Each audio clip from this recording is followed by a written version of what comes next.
Respected today's chief guest, Mr. N.V. Ram Singh sir, and dear Jagannath, and members of Current TV and his team, Mr. Hari Prasad, and the volunteers and students. ஏற்கனவே Jagan sir சொன்ன மாதிரி it's really remarkable டே. ஏன்னா டூரிசம்னா நிறைய பேர் பேப்பரை தான் படிக்கிறீங்க. டூரிசம்னா என்னென்னு even I didn't have any idea regarding that within short period. ஏன்னா he has invited a right person for the program. ஏன்னா இது வந்து நம்ம இதில் இப்போ தான் ஆரம்பிச்சிருக்கோம். டூரிசம் கிளப் அப்படின்னு இப்போ தான் ஆரம்பிச்சிருக்கோம். Even I didn't have any idea. ஒரு 5 minutes சார் கூட பேசிக்கிட்டு இருந்தேன் டூரிசம்னா என்ன அப்படின்னு.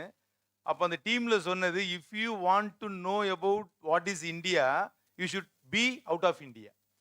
நீ இந்தியானா என்ன அப்படின்னு தெரியணும்னா இந்தியாவுக்குள்ள இருந்தால் கண்டிப்பாக தெரியவே தெரியாது. அந்த இந்தியா விட்டு வெளியே போகும்போது really we are gifted and even we ready to protect our nation. நம்ம இப்படி ஒரு நாட்டில் இருந்துக்கிட்டா நம்ம இப்படி இருக்கோம் அப்படின்னு சிந்திக்க வைக்கிறது தான் இந்த டூரிசமோட மெயின் பர்பஸு. பிகாஸ் வெளிநாட்டுக்கு போகிறோம், என்ஜாயபுளாக இருக்கிறோம் அப்படிங்கிறது ஒரு பெரிய விஷயமே கிடையாது. பணம் இருக்கிறவங்க போகிறாங்க, அந்த மாதிரி just that's a different matter. But as a citizen of India, ஒரு நாட்டில் குடியிருக்கிற ஒரு குடிமகனா நம்ம நாட்டு மேலே நம்ம என்ன அக்கறை எடுத்திருக்கோம் நம்ம தெரியும். சும்மா ஒரு நேஷ்னல் டேஸு, இண்டிபெண்டன்ஸ் டே, குடியரசு தினம் இதெல்லாம் வந்து எல்லாம் நம்ம ஒரு பார்ட்டிசிபேட் பண்ணுறோம். ஒரு வாட்ஸ்அப்பில் போட்டு வச்சுக்கிறோம், வீடியோலாம் க்ரியேட் பண்ணுறோம். But what steps we are taking அப்படிங்கிறது ஒரு பெரிய கொஸ்டினாக தான் இருக்குது. அப்போ அவங்கள்ட்டலாம் சொல்லும் போது தான் தெரியுது. அப்போ டூரிசம் அப்படிங்கும்போது நீங்கள் படிக்கும் போதே தெரியும், அந்த நாடு அப்படி இருக்குது, இந்த நாடு இப்படி இருக்குது அப்படின்னு சொல்லிக்கிட்டு இருக்கோம். பட் அங்கே போய் இருந்து பார்த்தா தான் தெரியும் how free we are and how gifted we are. Really, I thank Jagannath for inviting such a kind of very interested, involved and motivated speaker of this day today, I think, Mr. Ram Singh sir. And I hope definitely this program will be very, very effective for the students, especially the members. Sir சொன்ன மாதிரி 200 பேர் list கொடுத்ததில் இவ்வளோ பேர் select பண்ணியிருக்கோம் அப்படின்னா this student should maintain them. Okay, what is the importance of that? ஏன்னா நீங்கள் படிக்கிற படிப்பு எந்த அளவுக்கு யூஸ் ஆகும் அப்படிங்கிறது ஒரு பக்கம். But apart from your studies எவ்வளவோ விஷயங்கள் இருக்குது. அது ஹிஸ்ட்ரியாக இருக்கலாம், காமர்ஸாக இருக்கலாம், அதை தவிர விஷயங்கள் நிறைய இருக்குது. அதில் ஒன் ஆஃப் த சப்ஜெக்ட் என்னன்னு பார்த்தீங்கன்னா, இந்த மாதிரி ஒரு கிளப்பில் மெம்பராக இருந்து ஹவு யூ என்ஜாய் தம். எந்த ஒர்க்குமா இருந்தாலுமே with involvement, if you do it definitely you can achieve everything. And really the programme will be a successful one. And I thank all of you. Thank you.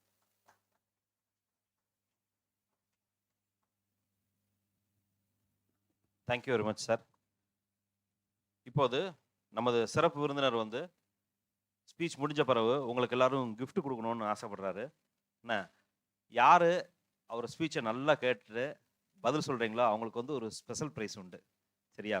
இதுடன் நமது சிறப்பு விருந்தினரை கௌரவிக்கும் பொருட்டு அவர்களை பொன்னாடை போர்த்தும்படி நமது கல்லூரி முதல்வர் அவர்களை அன்போடு அழைக்கின்றேன்.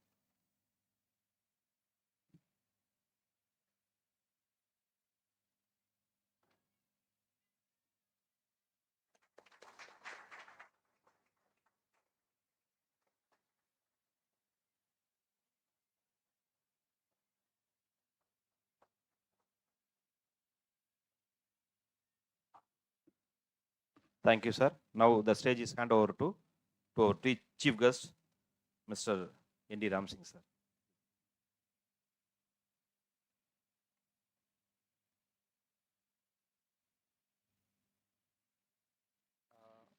நான் தமிழ்லேயே பேசலாமா இல்லையா? வித் பெர்மிஷனோட. எதுக்காக நான் அந்த கொஸ்டினை பண்ணுறேன்னா, இதே காலேஜில் தமிழ் படித்து பாஸ் ஆகி பிகாம் கிராஜுவேட் பண்ணி வெளியே போய் இந்த தொழிலில் இருக்கிறேன், இந்த துறையில் இருக்கிறேன். தொழில் கிடையாது, இந்த துறையில் என்ட்ரி பண்ணியிருக்கிறேன்னு வச்சுக்கோங்களேன். இந்த காலேஜிலேருந்து வெளியே போய் 25 வருஷம் ஆக போகுது எனக்கு. இதை பெருமையோட சொல்லிக்கிறேன். அதே 25வது வருஷம் இங்கே வந்து பேசுகிறதுக்கு உண்டான ஒரு பெரிய தகுதி உருவாக்கியிருக்கிறேன். இந்த மாதிரி நீங்களும் உருவாகணும் அப்படின்றது என்னுடைய தாழ்மையான வேண்டுகோள். இப்போ இந்த ஃபங்க்ஷன் எதுக்காக அப்படின்றது உங்களுக்கு எல்லாருக்குமே தெரியும். என்னென்னா, இந்த டூரிசம் டே அப்படின்றது வேர்ல்டு ஹெல்த் ஆர்கனைசேஷன் மாதிரி டூரிசம்க்கும் ஒரு ஆர்கனைசேஷன் இருக்குது. இது வந்து உலகளாவிய நம்ம இந்த யுனைடெட் நேஷன் சொல்லுவாங்க இல்லையா, யுனைடெட் நேஷன் வந்து ஒவ்வொரு துறைக்கும் அந்த அங்கீகாரம் கொடுத்து அவங்களுக்கு அந்த துறையில் பெரிய ஒரு மாடலை கிரியேட் பண்ணணும் அப்படின்ட்டு ஒரு பெரிய ஆர்கனைசேஷனாக வச்சுருக்குறாங்க. அதில் ஒரு ஆர்கனைசேஷன் தான் United nation world tourism organisation அப்படின்ற பேரில் இன்னைக்கு ரன் ஆகிட்டு இருக்குது. அந்த ஆர்கனைசேஷனோட நாள் அப்படின்ட்டு ஒரு டேயை கொண்டாடுறாங்க. அந்த டே தான் செப்டம்பர் 27 உலக சுற்றுலா தினம் அப்படின்ட்டு. அந்த தினத்தை நோக்கி தான் நம்ம இந்த மந்தில் உட்காந்துருக்குறோம். 27th அந்த டே. அந்த 27க்கு பதிலாக இன்னைக்கு இந்த டே வந்து இந்த சூஸ் பண்ணி என்னுடைய சாரி, நான் அந்த அந்த பர்டிகுலர் டேயில் நான் வந்திருக்கணும். பட் சம் ரீசன்னால் நம்ம வெளியூர் போக வேண்டிய சுச்சுவேஷன், துபாயில் இருக்க வேண்டிய ஒரு வேலைக்காக இப்பயே பண்ணிக்கலாம், நானும் இங்கே அவைலபிள், அதுக்காக பிளான் பண்ணியிருக்கிறோம். இந்த உலக சுற்றுலா தினம் அப்படின்றது special day for entire tourism இண்டஸ்ட்ரிக்கே பெரிய ஒரு செலிப்ரேஷனாக இருக்கும் எல்லா இடத்துலையும், உலகம் ஃபுல்லாக. இந்த பர்டிகுலர் டூரிசம் டே ஏன் செலிப்ரேட் பண்ணணும் அப்படின்ற ஒரு விதத்தில் சொல்லணும்னு பார்த்தா, இந்த டூரிசம் அப்படின்றதே ஒரு நாட்டோட வளர்ச்சிக்கு மிக மிக முக்கியமான ஒரு பங்கை வகிக்கும். நீங்கள் ஹிஸ்ட்ரி ஸ்டூடெண்ட்டு டூரிசம் இண்டஸ்ட்ரி அந்த சப்ஜெக்ட் எடுத்து படிக்கிறவங்களுக்கு தெரியும். ஒரு நாட்டோட ஜிடிபி அப்படின்னு கேள்விப்பட்டிருப்பீங்க. அந்த ஜிடிபிக்கு டூரிசம் இண்டஸ்ட்ரி எந்த அளவுக்கு சப்போர்ட் பண்ணுது அப்படின்றது தெரியும் நினைக்கிறேன். தெரியுமா? ஒரு நாட்டோட பொருளாதார வளர்ச்சிக்கு ஜிடிபி அப்படின்றது ரொம்ப ரொம்ப முக்கியம். தெரியுமா? Cross, correct, very good. அது அந்த ஜிடிபி ஒரு நாட்டோட வளர்ச்சிக்கு எவ்வளோ இம்பார்ட்டன்ட் தெரியுமா? இந்த பொருளாதாரம் படித்தவங்களுக்கு தெரியும். அந்த பொருளாதாரத்தில் இந்த நாட்டில் என்ன ஜிடிபி இருக்குது இன்னைக்கு அப்படின்றது உலகளவில் பேசுவாங்க. ஒரு பிரைம் மினிஸ்டர் கேட்கணும்னா இந்தியாவோட ஜிடிபி என்ன அப்படின்னு கேட்பாங்க. பத்திரிகை துறையிலையும் இன்னைக்கு என்ன ஜிடிபியில் இருக்கிறோம் நம்ம இந்தியா, தமிழ்நாட்டில் என்ன ஜிடிபியில் இருக்கிறோம் அப்படின்ற, இந்த அமெரிக்கா என்ன ஜிடிபியில் இருக்குது அப்படின்றது கேட்பாங்க. அந்த பாயிண்ட்டை வச்சு தான் நிர்ணயிப்பாங்க அந்த நாடு எந்த அளவுக்கு வளர்ச்சியில் இருக்குது அப்படின்ட்டு. நம்ம ரொம்ப கீழ்த்தங்கி இருந்து நல்ல முன்னேற்றத்துக்கு போயிட்டுருக்குறோம். இந்தியா ஜிடிபி வளர்ந்துக்கிட்டு இருக்குது. அந்த பொருளாதாரம் படித்தவங்களுக்கு தெரியும். அதை நான் இப்போ சின்னதாக சொல்லணும்னு நினச்சதுனால அதை சொல்கிறேன். அதில் இந்த டூரிசமோட பங்குன்னு பார்த்தீங்கன்னா ஒரு நாட்டோட முதுகெலும்புன்னு சொல்லுவாங்க. எப்படிங்க? முதுகெலும்பு. முதுகெலும்பு ஒரு மனிதனுக்கு எந்த அளவுக்கு இம்பார்ட்டனோ, டூரிசம் ஒரு நாட்டுக்கு அவ்வளோ முக்கியம். பட்டு இதை யாருக்குமே தெரியாது. எதுக்காக சொல்கிறேன்னா, இந்த முதுகெலும்பு தான் அந்நிய செலவாணி அப்படின்னு சொல்லுவாங்க. Foreign incoming. ஃபாரினர்ஸ் இந்தியாவுக்குள்ளே வந்துட்டாங்கனாலே அவங்க செலவழிக்கிற செலவுகள் இருக்கு இல்லையா, அது சின்ன பட்டி தொட்டியிலேருந்து, சின்ன பெட்டி கடையிலேருந்து 5 ஸ்டார் ஹோட்டல் வரைக்கும், விமானம் முதற்கொண்டு எல்லா இடத்துக்கும் அது பொருந்தும் அந்த வருமானம். ஃபார் எக்ஸாம்பிள், ஒரு டூரிஸ்ட்டு இப்போ நம்ம ராஜபாளையத்துக்குள்ளே வர்றாங்கன்னு வச்சுக்கோங்க. வரும்போது ஏதாவது வித்தியாசமாக அவங்க பார்க்குறாங்கன்னா கைவினை பொருட்கள்னு வச்சுக்கோங்களேன், வந்து வாங்குவாங்க. அதனுடைய வருமானம் இருக்கா? அது டேக்ஸ் கட்டுவாங்களா? அதில் இருந்து 5 ஸ்டார் ஹோட்டலில் தங்கும்போது ஒரு டேக்ஸ் வருதா? ஃபாரினருக்குன்னே தனி ஒரு டேக்ஸ் இருக்குது. ஃபாரினருக்குன்னே தனி ஒரு இது இருக்குது, ஃபீஸ் இருக்குது. ஃபார் எக்ஸாம்பிள், இந்தியன் கவர்மெண்ட்டே ஒரு ஆர்கியாலஜிக்கல் டூரிசம் சைட்டுக்கு போகும்போது நம்ம இந்தியனுக்கு ஒரு காஸ்ட்டாக இருக்கும், ஃபாரின் கண்ட்ரிக்காரங்களுக்கு ஒரு காஸ்ட்டாக இருக்கும். ஃபார் எக்ஸாம்பிள், இந்தியனுக்கு வெறும் 10 ரூபா அந்த என்ட்ரி டிக்கெட்டாக இருக்கும். இதே இது ஃபாரினராக இருந்தால் 150 ரூபாவாக இருக்கும். தெரிஞ்சுக்கோங்க. அப்போ அந்த 150 ரூபாயில் எல்லாம் டேக்ஸ்லேருந்து எல்லாமே இருக்குது. அந்த பர்டிகுலர் அமௌண்ட்டை வச்சு தான் அந்த டூரிசம் பேஸ் பண்ணி இருக்கிற இன்ஃப்ராஸ்ட்ரக்சர்ஸ் ப்ளஸ் அதுக்கு சுற்றியுள்ள வியாபார வணிகம் எல்லாத்துக்கும் சப்போர்ட் பண்ணுற மாதிரி சில விஷயங்களை அவங்க வந்துட்டு போகும்போது எல்லாத்துக்கும் உருவாக்குவாங்க கவர்மெண்ட். ஏன்னா ஒரு கடை வசதிகளோ பூங்காக்களோ அழகாக இருக்கணும், வந்துட்டு போகணும், சுத்தமாக இருக்கணும், சுகாதாரமாக இருக்கணும். அப்படின்னா தான் ஃபாரின்காரங்க வந்து டூரிஸ்ட் வந்து பார்த்துட்டு போவாங்க அப்படின்ற ரீதியில் அந்த அளவுக்கு க்ளீன் அண்ட் நீட்டாக மெயின்டைன் பண்ணுவாங்க. அதுக்கு தான் அந்த ஃபீஸ். நம்ம நாட்டு மக்களுக்கு அதை செய்யணும், நம்ம நாட்டு மக்களே அதை மெயின்டைன் பண்ணணும். பட் இருந்தாலும் அதை கேர் பண்ணிக்கிறது இல்லை நம்ம நாட்டு மக்கள். அதை சுகாதாரம் அப்படின்றது மெயின்டைன் ஆகணும் சுற்று வட்டாரத்தில். பட் கொஞ்சம் கொஞ்சமாக மாறிட்டு வந்துட்டு இருக்குது. இந்த ஸ்வச் பாரத் அப்படின்ற ஸ்கீம்லலாம் ரொம்ப ஒர்க் பண்ணிகிட்டு இருக்காங்க. பிரைம் மினிஸ்டர் மோடி ஒவ்வொரு கண்ட்ரிலையும் போய் டூரிசமை டெவலப் பண்ணுவார், பார்ப்பாரு எப்படிலாம் இருக்குது அப்படின்னு. அதே நேரத்தில் நம்ம கண்ட்ரியையும் சுற்றி பார்க்க வாங்க அப்படின்னு இன்வைட் பண்ணுவார். நல்லா நோட் பண்ணுங்க, பீஜிங் தெரியுமா, நம்ம சைனா பிரசிடெண்ட்டு கோவிடுக்கு முன்னாடி மகாபலிபுரத்தை பார்க்க வரணுன்னாரு. நம்ம பிரைம் மினிஸ்டரே கூட இருந்து 3 நாள் இருந்தார். அந்த ஈவெண்ட் பார்த்தீங்கன்னா ஒன்லி டூரிசம் ஈவெண்ட் தான், வேற எந்த ஒரு உரையாடலும் கிடையாது, அரசியல் கிடையாது. பிகாஸ் நம்ம நாடு டூரிசமில் அவ்வளோ ஹிஸ்ட்ரியை வாங்கியிருக்கு, எடுத்து வச்சிருக்கு. பிகாஸ் உலகமே வியக்கத்தக்க சில விஷயங்கள்லாம் நம்ம நாட்டில் இருக்குது, அதை எக்ஸ்ப்ளோர் பண்ணலை.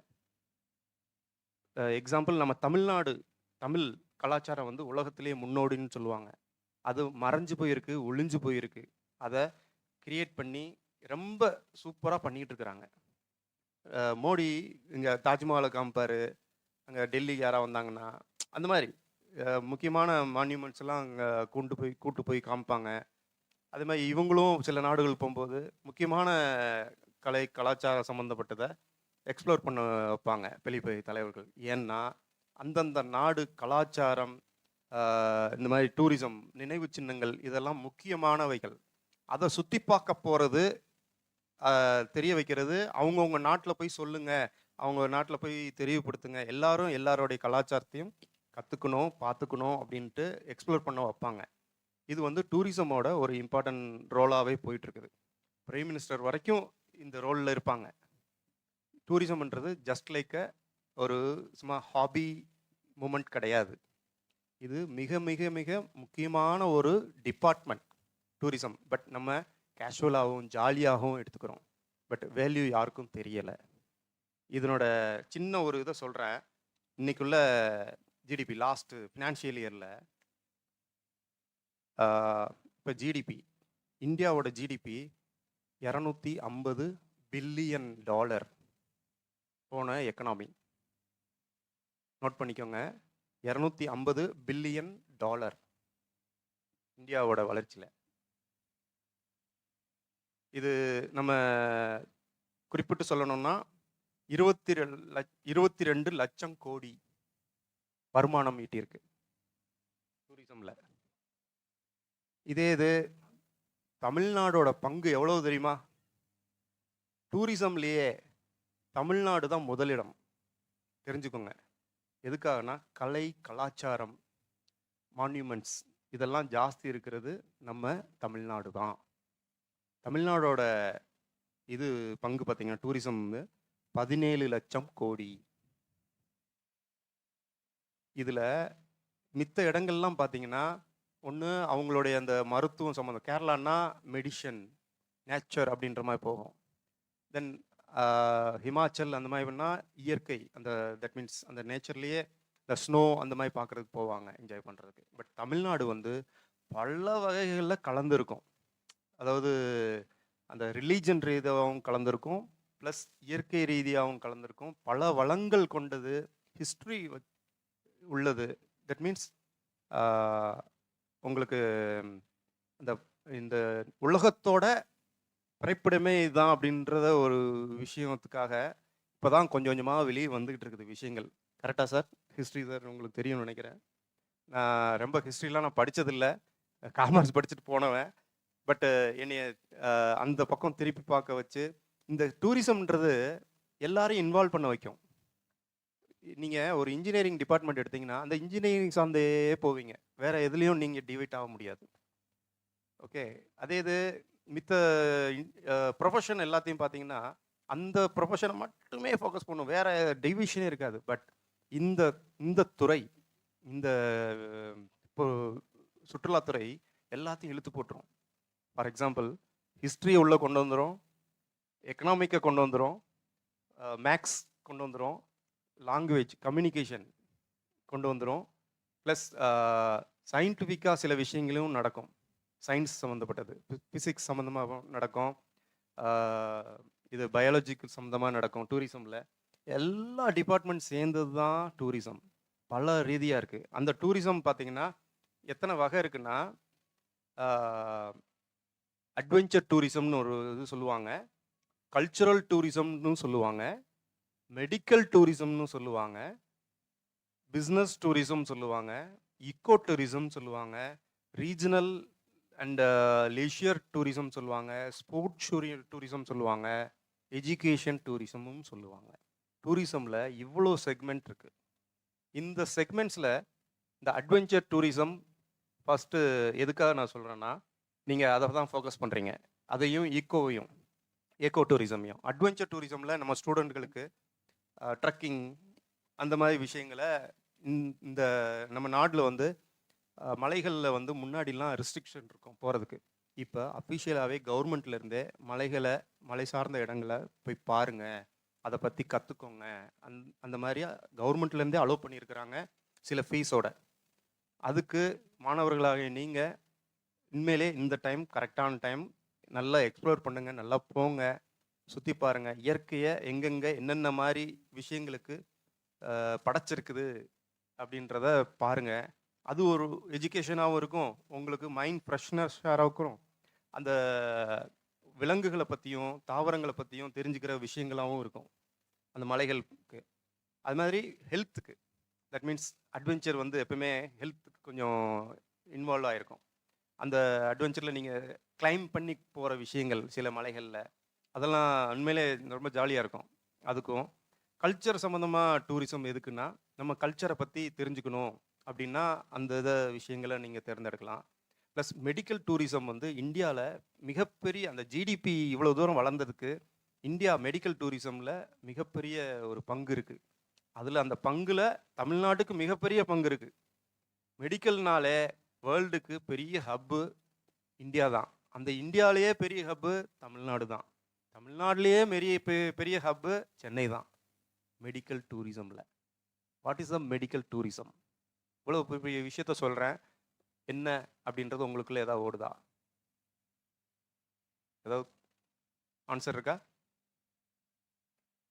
மெடிக்கல் டூரிசம், மெடிக்கல் வந்து அவனே சிக்காளி, அவனே ட்ரீட்மெண்ட்டுக்கு போவான், அதில் என்ன டூரிசம் கேள்விப்பட்டிருக்கீங்களா? என்ன நடக்குதுன்னா, உலகத்தில் ட்ரீட்மெண்ட் கொடுக்கறதுக்கு இம்மிடியேட் அப்பாயின்மெண்ட்டோ இல்லை இம்மிடியேட் ரெமிடியோ கரெக்டான மெடிசனோ கொடுக்கறதுக்கு உலகத்தில் வேறு எங்கேயும் இடம் கிடையாது. கரெக்டாக இயற்கை ரீதியாகவோ இல்லை கரெக்டான ஹாஸ்பிட்டாலிட்டி ரைட் டைமில் அந்த மெடிசன் அண்டு அந்த ட்ரீட்மெண்ட் நடக்கணும்னா இந்தியா மட்டும்தான் immediate open to all, 24/7 service பண்ணுறதுக்கு ரெடியாக இருக்கிற கண்ட்ரி. நீங்கள் உலகத்தில் நீங்கள் எங்கே வேணால் போய் ஒரு சின்ன காய்ச்சலுக்கோ தலைவலிக்கோ டாக்டர் அப்பாயின்மெண்ட் கேளுங்க, 1 வாரம் கழித்து கொடுப்பாங்க. உங்கள் ரிலேட்டிவ் ஃப்ரெண்ட்ஸ் யாராக இருந்தாங்க ஃபாரினில் இருந்தாங்கன்னா கேளுங்க, அப்பாயின்மெண்ட் கிடைக்காது. வேறு எதுக்குடா அங்கே மெடிக்கலுக்கு போகணும், அதுக்கு முன்னாடி தான் நம்ம சிக்காயிருமே. Okay, India is the best country for medical. அதுலேயும் இந்த ஆப்ரேஷன் சம்மந்தமாக இங்கே இந்தியாவில் 1 lakh ரூபி ஒரு ஆப்ரேஷனுக்கு நடக்குதுன்னா, அதே இது அவன் கண்ட்ரியில் அதே ஆப்ரேஷன் நடக்கும், பட் அன்குவாலிட்டியாக தான் இருக்கும். அந்த ஆப்ரேஷனோட செலவு 10 லட்சமாக இருக்கும். 1 லட்சத்துக்கும் 10 லட்சத்துக்கும் உள்ள வித்தியாசங்கள் இருக்கு இல்லையா? இங்கே பார்த்துக்கிறதுக்கு ஹாஸ்பிட்டாலிட்டி கிடைக்கும். இப்போ ஃபார் எக்ஸாம்பிள் நீ ஆப்ரேஷன், ஐ ஆப்ரேஷன், டென்டல் இந்த மாதிரி இருக்கு இல்லையா, காஸ்மெட்டிக்ஸ் சம்மந்தப்பட்டது, இது எல்லாமே இந்தியாவுக்கு தான் வருவாங்க ஃபாரினர்ஸ். இங்கே வந்து அந்த இது வந்து இம்பார்ட்டன்ட் கிடையாது, இமீடியட்டாக பண்ணணும், இமீடியட்டாக அடுத்த செகண்ட் செத்துருவோம் அப்படின்ற மாதிரிலாம் இல்லை. பட் அந்த டயத்தில் கொஞ்சம் ரிலாக்ஸ் டைம் கிடைக்குது. அந்த ரிலாக்ஸ் டைமில் வந்து ஒரு டூரும் கலந்துக்கிறோம். நம்ம ஒரு இந்தியாவையும் சுற்றி பாருங்கள். அந்த ஒரு ட்ரீட்மெண்ட் முன்னாடி ஃப்ரீயாக ஒரு சில செக்கப்லாம் நடக்கும். அந்த செக்கப் பீரியடில் அந்த சில ரிப்போர்ட் வர்றது கொஞ்சம் டிலே ஆகும். அந்த டைமில் டூரிசம் ஆப்ரேட் பண்ணுவோம். அது மிகப்பெரிய ரெவென்யூ. மெடிக்கலுக்குனே வர்றது மிகப்பெரிய ஒரு கூட்டமே இருக்குது பல கண்ட்ரியிலேருந்து.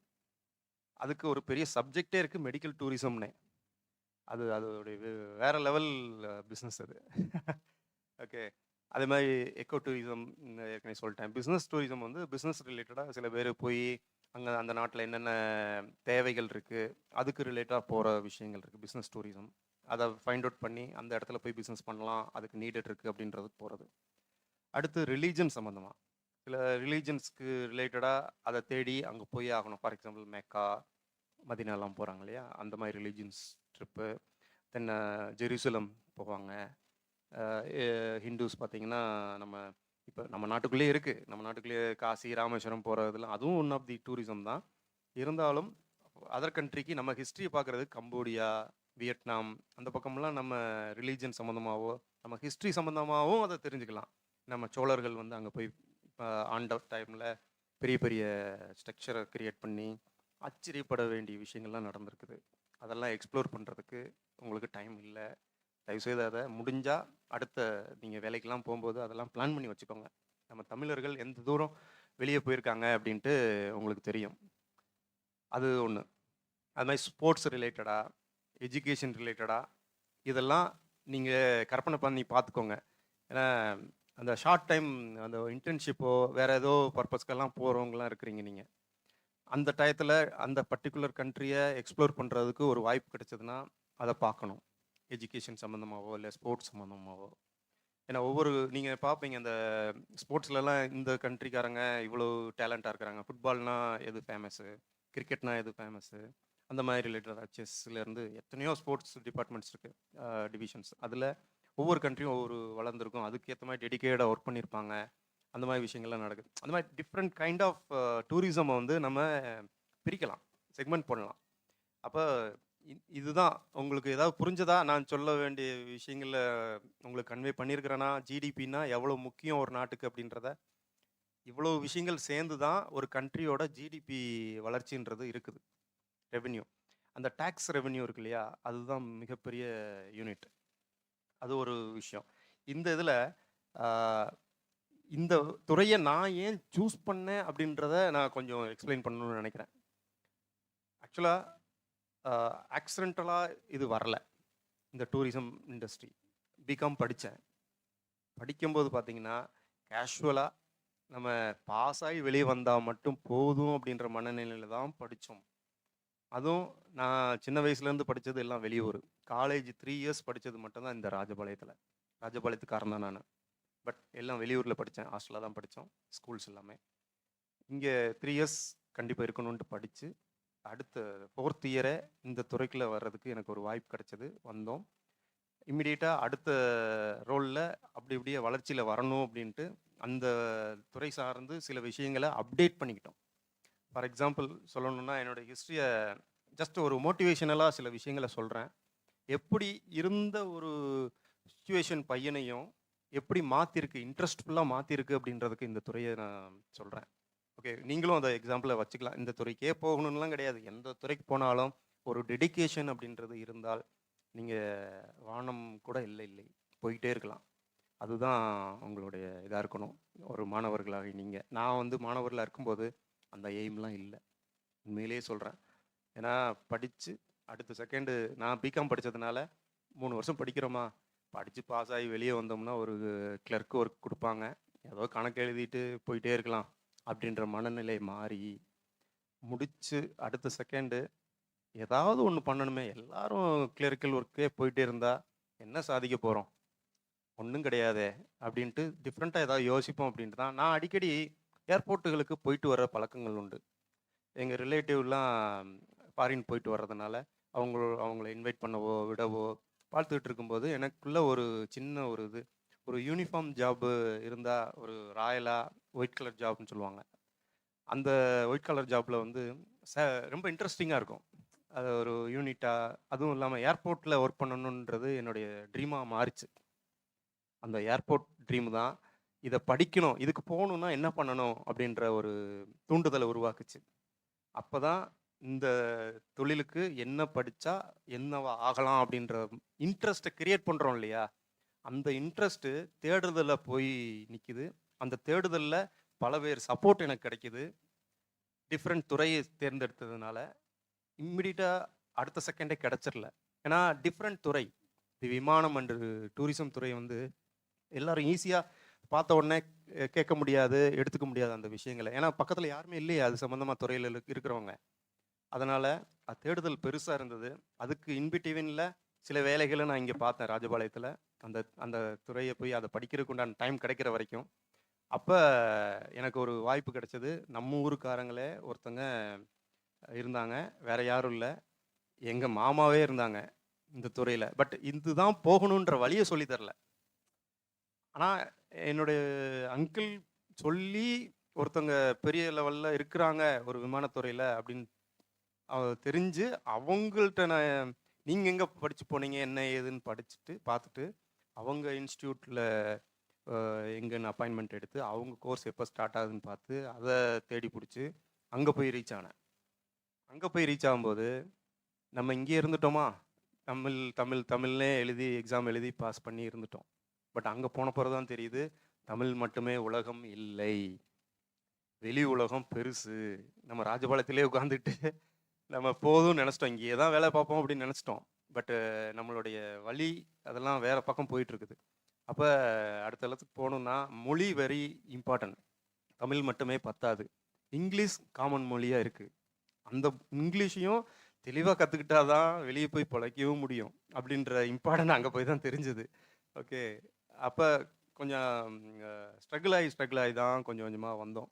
வந்து அதை முடித்து கேம்பஸ் இன்டர்வியூவில் ஏர் இண்டியாவில் செலக்ட் ஆகி ஏர் இண்டியா ஏர்போர்ட் சென்னை ஏர்போர்ட்டில் தான் ஒர்க் பண்ணேன். அசிஸ்டண்ட்டாக தான் இருந்தேன். டிராஃபிக் அசிஸ்டன்ட் சொல்லுவாங்க. டிராஃபிக்னா அங்கே உள்ள டிபார்ட்மெண்ட் எப்படி இருக்குன்னா, நீங்கள் வர்றீங்க இல்லையா, ஒரு பேசஞ்சர் ஏர்போர்ட்டுக்குள்ளே என்ட்ரி ஆகுதுலேருந்து திருப்பி ஃப்ளைட்டுக்குள்ளே ஏறுற வரைக்கும் உங்களுக்கு தேவையான ஒர்க்கு. நீங்கள் வந்து டிக்கெட் புக் பண்ணியிருப்பீங்க, டிக்கெட் கொண்டு வந்து கொடுப்பீங்க, நாங்கள் ரிசீவ் பண்ணணும். அந்த இது நீங்கள் எந்த ஊருக்கு போகிறீங்கன்றதை பார்த்து அதுக்கு போர்டிங் பாஸ் கொடுக்கணும், அது ஒரு வேலை. அந்த பர்டிகுலர் டிக்கெட்டுக்கு எவ்வளோ லக்கேஜ் அலௌடு அப்படின்றத மென்ஷன் பண்ணியிருப்பாங்க. அந்த லக்கேஜை நாங்கள் பார்த்து அதில் உள்ளே அனுப்புறது ஒரு வேலை. இந்த லக்கேஜ் வெளியே போய் ஃப்ளைட்டில் ஏறணும். அப்போ எந்தெந்த ஊருக்கு போகிறாங்களோ அந்தந்த இந்த பர்டிகுலர் ஃப்ளைட்டில் டைரெக்டாக போய் இறங்குற ஊரும் இருக்குது. அதே பேசஞ்சர் அதே ஃப்ளைட்டில் போய் இன்னொரு ஃப்ளைட்டில் மாறி வேறு கண்ட்ரிக்கு போகிற ஃப்ளைட்டும் இருக்குது. அப்போ அவங்களுக்கு ஏற்ற பெட்டியில் ஏற்றணும் அந்த இது கரெக்டாக. அதையும் செக்ரிகேட் பண்ணுற சூப்பர்வைஸ் வேலை. ப்ளஸ் சூப்பர்வைஸ் வேலை அந்த லோட் பண்ணுறது, லோடர் பண்ணிடுவாங்க. சூப்பர்வைஸ் பண்ணி அந்தந்த கண்டெய்னரை மார்க் பண்ணுறது எங்களுடைய வேலை. கரெக்டாக மேட்சிங் இருக்கணும். அதை முடித்த உடனே எல்என்டின்னு சொல்லுவாங்க, லோட் அண்ட் ட்ரிம். அந்த ஸ்டாஃப் என்ன பண்ணுவாங்கன்னா அந்த இதை எடுத்து நேராக ஏர்க்ராஃப்டில் ஏற்றணும். ஏர்க்ராஃப்டோட பேலன்ஸ் ஷீட் பார்ப்பாங்க, லோட் பேலன்ஸ் சொல்லுவாங்க. ஒரு ஏர்க்ராஃப்ட் ஃப்ளை பண்ணணும்னா இவ்வளோ லோடு இருக்கணும்.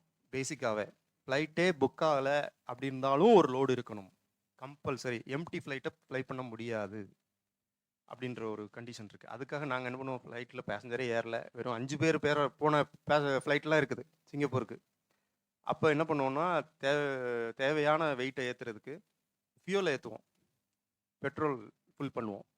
அப்போ பெட்ரோல் எங்கெங்கெல்லாம் கேப் இருக்கோ அங்கெல்லாம் ஏற்றுவோம். கேப்னா அந்த விங்ஸ் தான் பெட்ரோல் டேங்க்கு. 2 பக்கம் விங்ஸ் ஏற்றுவோம், விங்ஸில் ஃபுல் பண்ணுவோம், பின்னாடி டெய்லையும் ஏற்றுவோம், பேலன்ஸ் பண்ணுவோம் எல்லா இடத்துலையும். அந்த மாதிரி விஷயங்கள்லாம் இருக்குது.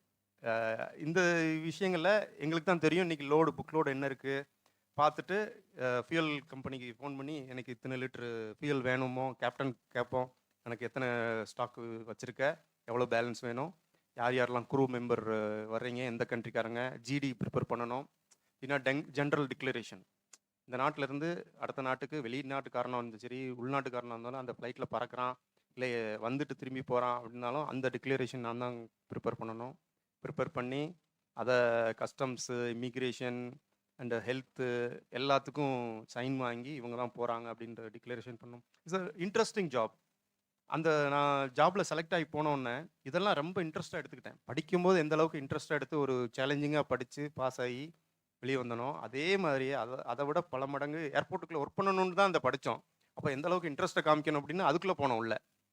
அப்போ அந்த ஏர்போர்ட் வேலை வந்து உள்ளே போயிட்டோம்னா பகலா நைட்டான்னு கூட எனக்கு தெரியாது, அந்த அளவுக்கு இன்ட்ரெஸ்டிங்காக வேலை பார்ப்போம். அந்த டெடிக்கேஷனுக்காக சொல்கிறேன் நான் உங்களுக்கு, வேறு எதுவும் சொல்லலை.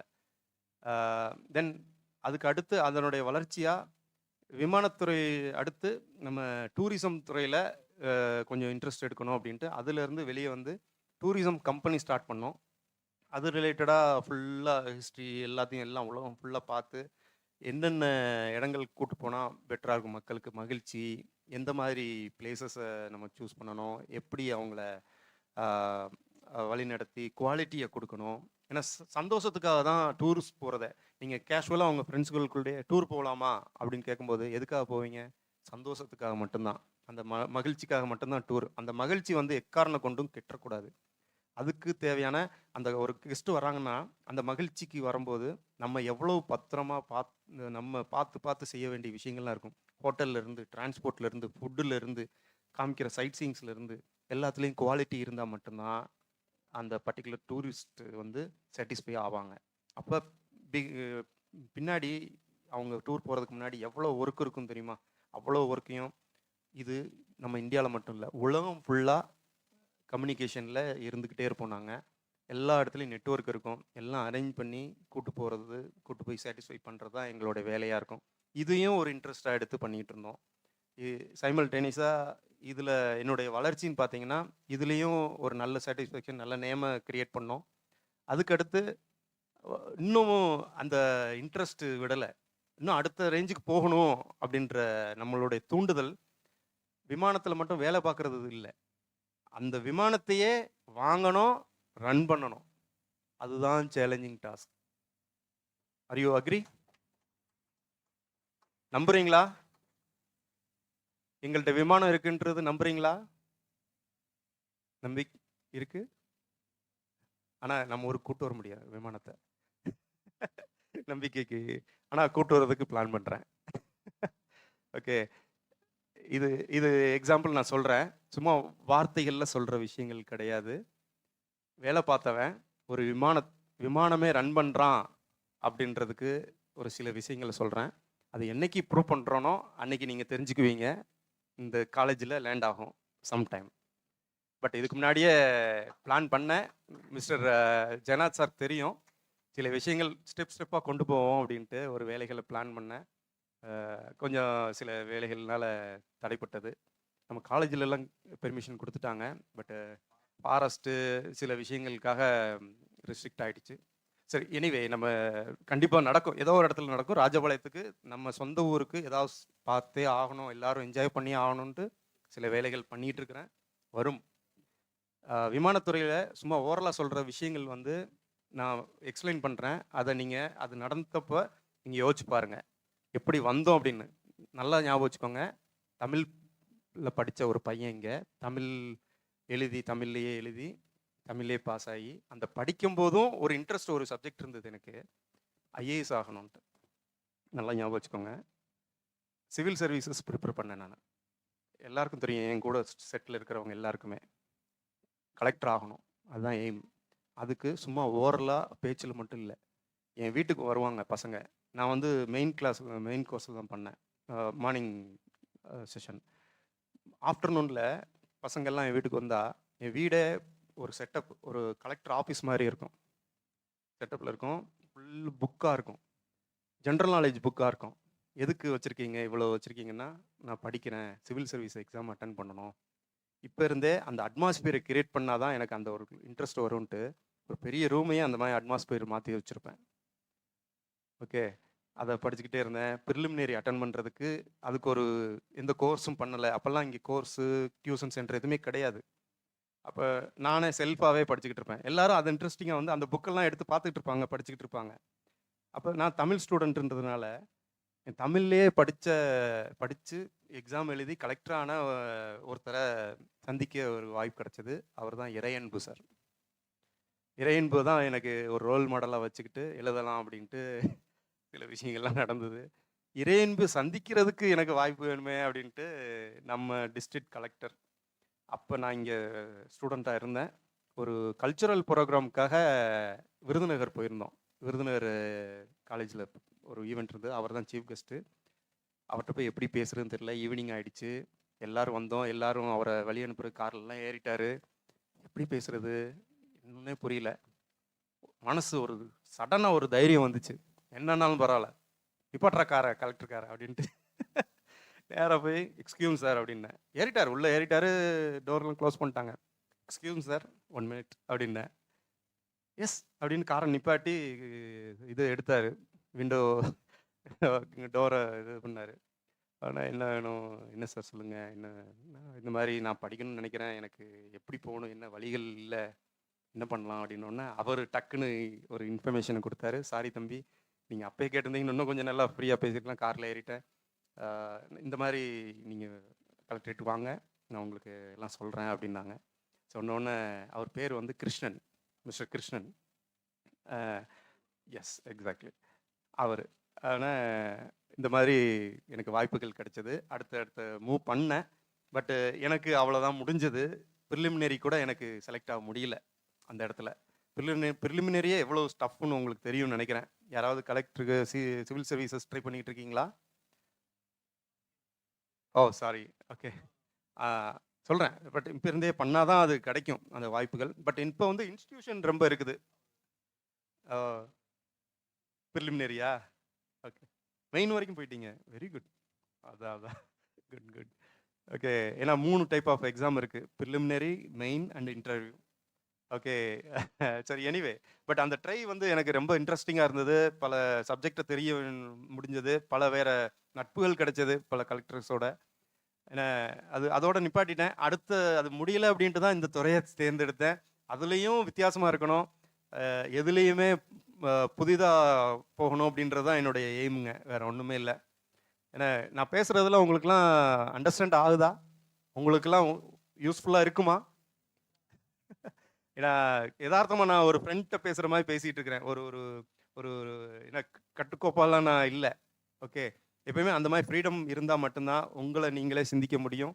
அடுத்தடுத்து வளர்ச்சிக்கு ஒரு ஒரு பாதையை நீங்களே உருவாக்க முடியும். ஏன்னா இன்னைக்கு காலம் வந்து ரொம்ப பிரைட்டாக இருக்குது. உலகத்துக்கே இந்தியா தான் இனிமே ஜாதகம் எழுத போகுது, ஞாபகம் வச்சுக்கோங்க. உலகத்துக்கே இந்தியா தான் வல்லரசு ஆக போகுது, இப்பயே எழுதி வச்சுக்கோங்க. பல துறைகளில் வளர்ச்சி பார்க்க போகுது. எந்த தொழில் வேணால், எந்த துறையில் வேணால் நீங்கள் ஜெயிச்சு வர்றதுக்கு வாய்ப்புகள் மிக மிக மிக பிரகாசமாக இருக்குது. புரியுதுங்களா? என்னுடைய சின்ன அந்த டிப்ஸை மட்டும் நான் உங்களுக்கு சொல்லிடுறேன் சில விஷயங்களில். ஏன்னா எந்த துறை வேணால் இப்போ படிச்சுக்கிட்டு இருக்கலாம், பல துறைகள் வெயிட்டிங்கில் இருக்குது. அடுத்தடுத்த முன்னேற்றத்துக்கு நீங்கள் போகலாம். அதில் டூரிசம் துறை எவ்வளோ தூரம் இம்பார்ட்டன்ட் அப்படின்றத நம்ம ஷேர் பண்ணியிருக்கிறோம். அதையும் உங்களுக்கு எக்ஸாம்பிளாக வச்சுக்கலாம். இன்னொன்று, நம்ம இந்த இதை சொல்கிறதுக்கு மறந்துட்டேனே, இந்த ஃப்ளைட்டு வச்சுருக்கீங்கன்னா எதுக்கு வச்சுருக்கீங்கன்ற ஒரு கொஸ்டின் இருக்கா இல்லையா? ஃப்ளைட் எதுக்கு இருக்குது? ஃப்ளைட் பேசஞ்சர் எடுத்துகிட்டு போகிறதுக்கு. அந்த நார்மல் பேசஞ்சர், ஏர் இண்டியா, ஜெட் ஏர்வேஸ் எல்லாம் முன்னாடி சொல்லுவாங்க. இப்போ இருக்கிற இண்டிகோ இதெல்லாம் உங்களுக்கு தெரியும்னு நினைக்கிறேன். அதெல்லாம் நார்மல் பேசஞ்சரை எடுத்துகிட்டு போகிறதுக்கு. நான் அந்த போட்டிக்குள்ளே நான் வரல அப்படின்ட்டேன் இண்டஸ்ட்ரியில். ஏன்னா போட்டிகள் பெருசு, ஜான்பவான்கள் ஜாஸ்தி, நம்ம அந்தலாம் இல்லை. நான் சாதாரண ராஜபாளையத்தில் இருந்தவன், சாதாரண ஏழ்மையில் சாதாரண குடும்பத்தில் இருந்தவன் தான். பல கோடி ரூபாயெலாம் நம்மளுக்கெல்லாம் கிடையாது. நம்மளுக்கு தக்கன சின்னதா ஏதோ ஒன்று அப்படின்ட்டு தனியார் விமானம், ஒரு பெரிய சேர்மன் லெவலில் இருப்பாங்க இல்லையா, business chairman, MD, cinema celebrities, பெரிய பெரிய செலிப்ரிட்டிஸ் எல்லாம் இப்போ சாதாரண இண்டிகோ ஃப்ளைட்லேயோ ஏர் இண்டியாலேயும் ட்ராவல் பண்ண விரும்பலை. எதுக்குன்னா அவங்க வந்து பப்ளிக்கோட ட்ராவல் பண்ணும்போது அவங்களுக்கு அந்த அன்னெசரியாக சில டிஸ்டர்பன்ஸ் வருது, அவங்கள திருப்தியாக ட்ராவல் பண்ண முடியல அப்படின்ற ரீதியாக இப்போல்லாம் தனியாக கார் எடுத்துகிட்டு போகிற மாதிரி தனி விமானங்களை எடுத்துகிட்டு போக ஆரம்பிச்சிட்டாங்க. அந்த விமானம்னு பார்த்தீங்கன்னா 6 பேர் 5 பேர் போகிறதுலேருந்து இருக்குது. 4 பேர், 5 பேர், 6 பேர், 8 பேர், 10 பேர் போகிற மாதிரிலாம். நம்ம கார் வசதிக்கு ஏற்ற மாதிரி இந்த சின்ன சின்ன கார் எப்படி இருக்கும், 4 பேருக்கு போகிற கார் இருக்கும். இன்னோவான்னா 6 பேர் போகலாம், அப்படியே அந்த மாதிரி இருக்கு இல்லையா. அந்த மாதிரி விமானத்துலேயும் இருக்குது. சின்ன சின்ன ஜெட் விமானம்னு சொல்கிறீங்க இல்லையா, அந்த மாதிரி இதுக்கு பேர் வந்து பிஸ்னஸ் ஜெட் அப்படின்னு சொல்லுவாங்க. ஆனால் ஒவ்வொரு மாடலுக்கும் ஒவ்வொரு தூரங்கள் இருக்குது ஃப்ளை பண்ணுறதுக்கு. ஃபியூயல் அண்டு தூரங்கள் மட்டும்தான் ஃப்ளை பண்ணோம். இப்போ நம்ம செக்மெண்ட் வந்து பிஸ்னஸ் பீப்புள் ட்ராவல் பண்ணுறதுக்கு, பிஸ்னஸ் அண்டு செலிப்ரிட்டிஸ் ட்ராவல் பண்ணுறதுக்கு தேவையான ஒரு வாடகை கார் மாதிரி வாடகை விமானங்கள் இன்னொருத்தட்ட வாங்கி நம்ம ரன் பண்ணிகிட்டு இருக்கிறோம். ஏன்னா ஓகே, எதையுமே சிம்பிளாக லைட்டாக ஆனால் வெயிட்டாக கனவு காண்ட்டு போங்க, பெஸ்ட்டாக இருக்கும் இல்லையா. நம்பவே முடியாது நம்ம ஊருக்காரங்க இது பண்ணுறாங்க அப்படின்னு. ரொம்ப பேருக்கு தெரியவே தெரியாது. இன்னைக்கு தான் நான் டிக்ளேர் பண்ணுறேன். யாருக்கும் சொன்னதே கிடையாது. ஓகே. இது மட்டும் இல்லை, 6 சீட்டரும் 8 சீட்டரும் நம்மள்ட்ட இருக்குது. ஓகேங்களா? அது தேவையான இடத்துக்கு தான் நம்ம கன்வே பண்ணணுன்றதுனால நம்ம பப்ளிக்கிட்ட நம்ம யூஸ் பண்ணிக்கல. ஏன்னா விமானம் வந்து 1 மணி நேரம் வாடகை அப்படின்ற மாதிரி தான் கணக்கு.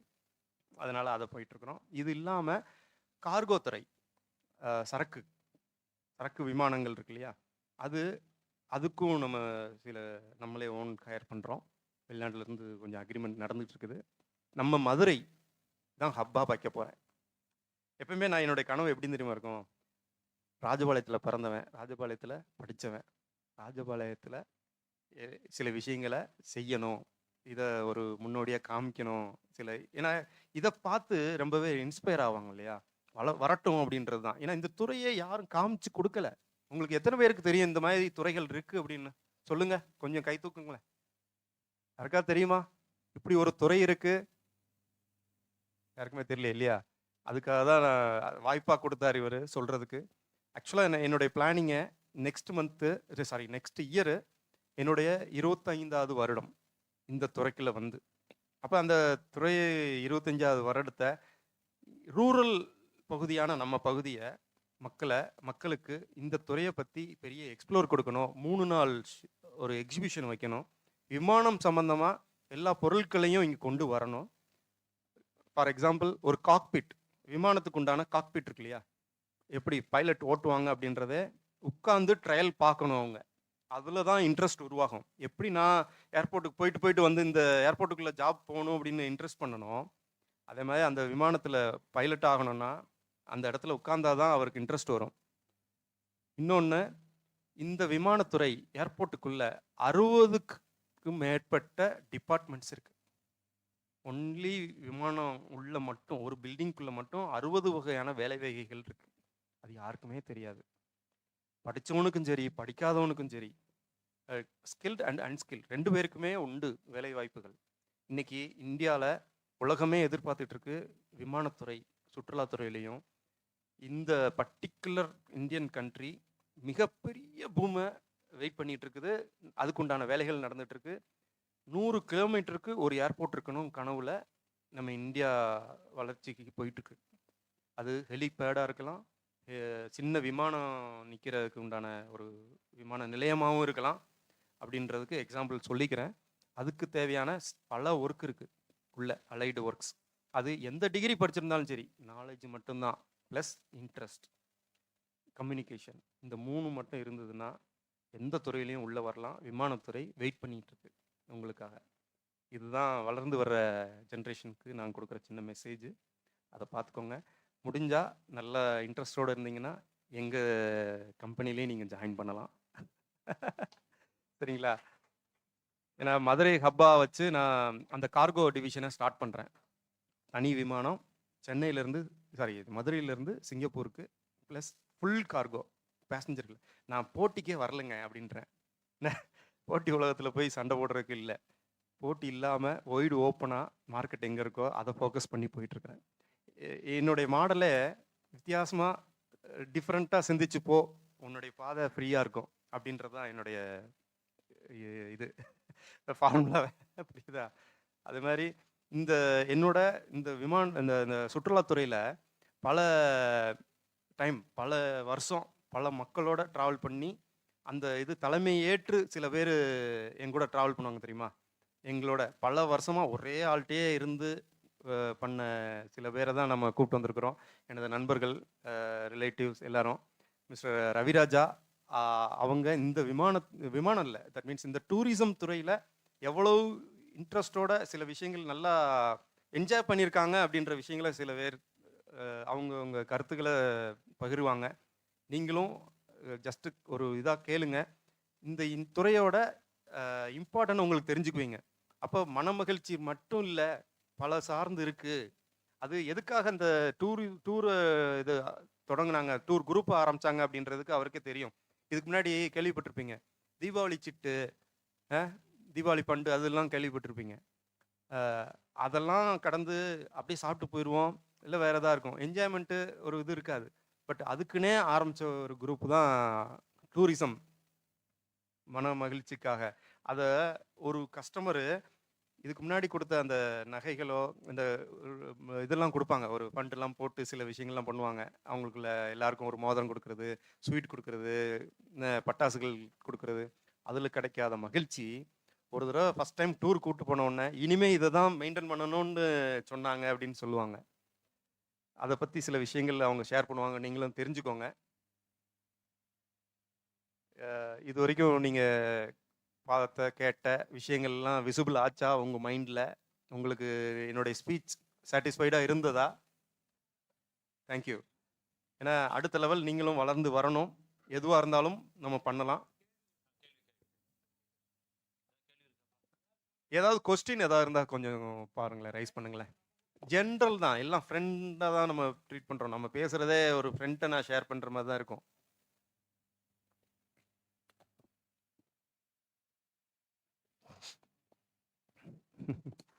Good morning sir. Good morning.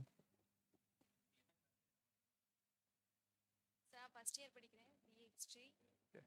Manimekalai sir என்னோட பேர். செலிபிரிட்டிஸ்னு சொன்னீங்களா சார், அதில் யாரெல்லாம் வந்தாங்க? செலிபிரிட்டிஸ் அப்படின்னா சினிமா ஹீரோஸ்ன்ற ஒரு பார்ட்லையும் எடுத்துக்கலாம். அப்படி சொல்றீங்க, எத்தனை பேரை சொல்லலாம்? எக்ஸாம்பிளுக்கு ஒரு 2 பேரை சொல்லலாமா?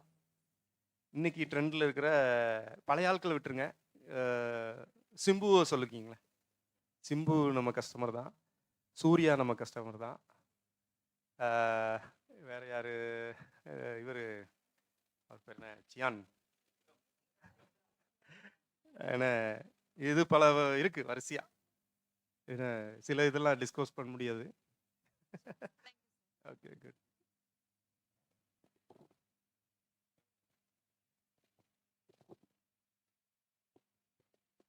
அதை அவங்களுக்கெல்லாம் ஸ்பான்சர் பண்ணுவாங்க, ஏன்னா அவங்க டிஸ்டர்ப் ஆகக்கூடாது ஒரு பப்ளிக்கில். அதுவும் இல்லாமல் அது ஒரு மேக்கப்புக்கு ஒரு ஒரு கேரக்டருக்காக ஒரு இது பண்ணி வச்சுருப்பாங்க, மேக்கப்போட ஒரு அந்த அவங்களுடைய முடியோ உடம்பையோ திருத்தி வச்சுருப்பாங்க, மற்றவங்க பார்த்துடக்கூடாதுன்னு தனி விமானத்திலே போய் பல பண்ணிட்டு இருப்பாங்க. குட் மார்னிங் சொல்லுங்க. சார். குட் மார்னிங் சார், இப்போ நம்ம கண்ட்ரில இருந்து டூரிஸ்ட் வெளிநாடுகளுக்கு போறாங்க. ஆமாம். அவங்களுக்கு வந்து ஏதாவது ஆக்சிடென்ட், ஏதாவது இன்ஜுரி, இறந்துட்டாங்க அப்படின்னா என்ன பண்ணுவாங்க? ஆக்சுவலாக நம்ம டூரிசம் போகும்போது நாங்கள் ஒரு இன்சூரன்ஸ் போட்டு வச்சுருப்போம், ட்ராவல் இன்சூரன்ஸ். இந்த ட்ராவல் இன்சூரன்ஸு கிட்டத்தட்ட 20 வகையான உங்களுடைய இதை வந்து கவர் பண்ணும். மெயின் வந்து ஃபஸ்ட்டு அந்த இன்சூரன்ஸில் கவர் ஆகிற விஷயங்கள் என்னென்னா, நீங்கள் வீட்டிலேருந்தே கிளம்பும்போதுலேருந்து திருப்பி வீட்டுக்கு வர்ற வரைக்கும் என்டையர் ரிஸ்க்கும் அதை எடுத்துக்கும், அந்த ட்ராவல் இன்சூரன்ஸ் அப்படின்ற கேட்டகரியில். அந்த ட்ராவல் இன்சூரன்ஸில் எக்ஸாம்பிளுக்கு நான் சொல்லிடுறேன், நான் ட்ராவல் ஏதாவது இன்சூரன்ஸ் ஏஜென்ட் மாதிரி நான் பேசலை, இது என்ன கவர் ஆகுன்ற விஷயங்களை மட்டும் நான் ஷேர் பண்ணுறேன். நீங்கள் போகிற கேபு, ஏர்போர்ட்டுக்கு போகும்போது கேபு ஏதாவது ஆனாலும் அந்த இதில் வரும். ப்ளஸ் நீங்கள் ஃப்ளைட்டில் ஏறினதுக்கப்புறமும் போகும்போது அந்த ஃப்ளைட் டிலே ஆனாலும் டிலேக்கு ஒரு காம்பன்சேஷன் இருக்குது, இவ்வளோ மணி நேரம் கழித்து இவ்வளோ நேரம் டிலே இருந்தால். ப்ளஸ் நீங்கள் கொண்டு போகிற உடைமைகள் இருக்கு இல்லையா, அது ஏதோ உங்கள் மிஸ் ஆகிருக்கு, டிலேயாக வந்து ரீச் ஆகுது அப்படின்னா அதுக்கும் ஒரு கிளைம் இருக்குது. நீங்கள் போகும்போது யூஸ் பண்ணுற மெயினான டாக்குமெண்ட் பாஸ்போர்ட், அந்த பாஸ்போர்ட்டு மிஸ் ஆனாலும் அதுக்கும் ஒரு கிளைம் இருக்குது. ப்ளஸ் அங்கே போயிட்டு நீங்கள் ஏதாவது இன்ஜூரோ இல்லை சின்ன ஒரு விஷயங்கள் ஹாஸ்பிட்டலைஸ்டாக ஆகிறீங்க, சின்ன டென்டல், ஃபார் எக்ஸாம்பிள் இந்த யூரோப்பியன் பக்கம்லாம் போனீங்கன்னா அந்த குளிர்காலத்தில் போகும்போது ஃபஸ்ட்டு அஃபெக்ட் ஆகிறதே நம்மளுக்கு பல்லு தான். பல்லு வந்து ஆட ஆரம்பிச்சிடும், நம்மளுக்கு வீக் ஆயிரும் பீக் வின்டரில் போகும்போது. அப்போ ஃபஸ்ட்டு நம்ம இன்சூரன்ஸ்லேயே ஃபஸ்ட் பாயிண்ட்டே டென்டல் ட்ரீட்மெண்ட்டுக்குன்னு தான் போட்டிருப்பாங்க. அங்கே போய் டென்டல் ட்ரீட்மெண்ட்டுக்கு அங்கே வந்து ரொம்ப கஷ்டம், அதாவது ட்ரீட்மெண்ட்டுடைய காஸ்ட்டு ரொம்ப காஸ்ட்லியாக இருக்கும், நம்ம ஸ்பெண்ட் பண்ண முடியாது. அதனால் இந்த இன்சூரன்ஸில் எல்லாமே கவர் ஆகிடும். அந்த இந்த டென்டல்லேருந்து நீங்கள் ஒவ்வொரு ஸ்டெப்பையும் நீங்கள் யோசிச்சுக்கலாம், எல்லா இடத்துக்கும் அந்த கவர் ஆயிரும் இன்சூரன்ஸு. இன்னொன்று பர்டிகுலராக அந்த பர்டிகுலர், ஃபார் எக்ஸாம்பிள் ஏதோ ஒரு பிரச்சனை ஆகி ஆக்சிடென்ட் ஆகி இறந்துடுறாங்கன்னு வச்சுக்கோங்க, அந்த பர்டிகுலர் இதை இங்கே கொண்டு வரோன்னா அதுக்கு ஒரு ஃபார்மாலிட்டிஸ் இருக்குது. நம்ம எம்பசியில் டிக்ளேர் பண்ணி, இந்தியன் எம்பசியில் அதுக்கு ஒரு சில பேப்பர் டாக்குமெண்டேஷன்லாம் பண்ணி அதுக்கு இன்ஃபார்ம் பண்ணி பேக்கிங் பண்ணுறதுக்குனே ஒரு யூனிட் இருக்கிறாங்க, தனியாக ஒரு கம்பெனி கார்கோ டிபார்ட்மெண்ட்டே இருக்குது. அந்த டிபார்ட்மெண்ட்டில் கொடுத்து அதை பேக் பண்ணி கொடுத்தோன்னா இங்கே வந்து இங்கே இறங்கும்போது சில ஃபார்மாலிட்டி பண்ணி அவங்கவுங்க சொந்த ஊருக்கு கூப்பிட்டு வருவாங்க. சில விஷயங்கள்லாம் இருக்குது. எல்லாத்துக்கும் பல ப்ரிகாஷன் ஐட்டங்கள்லாம் இருக்குது, எல்லாத்துக்கும் வழிகளும் உண்டு. இப்போ சார், புரிஞ்சதுங்களா? இன்னொரு கொஸ்டின் சொல்லுங்கள். சார். இப்போ நம்ம இந்தியாவிலே வந்து நிறைய யூடியூபர்ஸ் வந்து பாகிஸ்தான்லாம் போகிறாங்க. எஸ். இந்தியன்ஸ்னு தெரிஞ்சிச்சு தான் அரெஸ்ட் பண்ணிடுவாங்களே, அப்போ என்ன பண்ணுவாங்க? ஆக்சுவலாக பாகிஸ்தானுக்கு டைரெக்டாக இந்தியாவிலேருந்து போக முடியாது. அவங்க வந்து டைரெக்டாக வேறு கண்ட்ரிலேருந்து போய் அங்கேருந்து என்ட்ரி ஆவாங்க ஃபஸ்ட்டு. இந்தியன் மட்டும் இல்லை, அவங்க வந்து ஒரு ஜேர்னலிஸ்ட் மாதிரி தான் உள்ளே போவாங்க. யூடியூபரோட வேலை வந்து சும்மா ஹாபிக்கு மட்டும் இல்லை, சில விஷயங்களை எக்ஸ்ப்ளோர் பண்ணுற வேலை. அப்போ அந்த டூரிசமில் பெர்மிஷன் வாங்கி, இப்போ ஃபார் எக்ஸாம்பிள் நீங்கள் அந்த யூடியூபர் போகிறாங்கன்னா துபாயிலையோ வேறு ஏதோ கண்ட்ரியில் போய் அந்த நாட்டு துறையில், அந்த விமானத்துறையில், தட் மீன்ஸ் அந்த இமிக்ரேஷனில் போயிட்டு பேசி இது பண்ணுவாங்க, கிளியர் பண்ணி நான் வந்து இந்தியன் தான், பட் சேஃப்டி சம்மந்தமாக எல்லாமே எழுதி வாங்கிக்குவாங்க அவருடைய பற்றி எல்லாமே. பட் இந்தியனுக்கு தெரியாது, இந்தியன் கவர்மெண்ட்டுக்கு தெரியாது அவர் அங்கே போகிறது. ஒன்லி அந்த பர்டிகுலர் இந்தியனும் அந்த பர்டிகுலர் கண்ட்ரி எம்பசியும் அக்செப்ட் பண்ணி அதை முடிச்சுட்டு அப்படியே அதே வேலை தான் திருப்பி வருவாங்க. ஃபுல் ப்ரொடெக்ஷனையும், ஃபுல் அவருடைய ஜேர்னியையும் எழுதி வாங்கிக்குவாங்க, எங்கெங்கே போகிறீங்க, என்னென்ன பண்ண போகிறீங்கன்னு. அதே மெத்தடில் தான் திரும்பியும் வரணும். அந்த மாதிரி ப்ரோட்டோக்காலை அவங்க மெயின்டைன் பண்ணி ஆகணும். அப்படின்னா தான் அந்த அலோவ் பண்ணுவாங்க. அந்த வேலையை மட்டும் முடிச்சுட்டு வந்துடுவாங்க. தேங்க்யூ. தேங்க்யூ.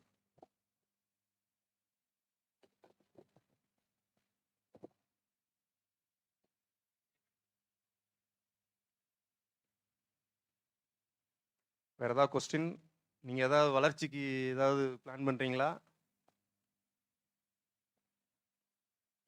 நம்ம சாரு.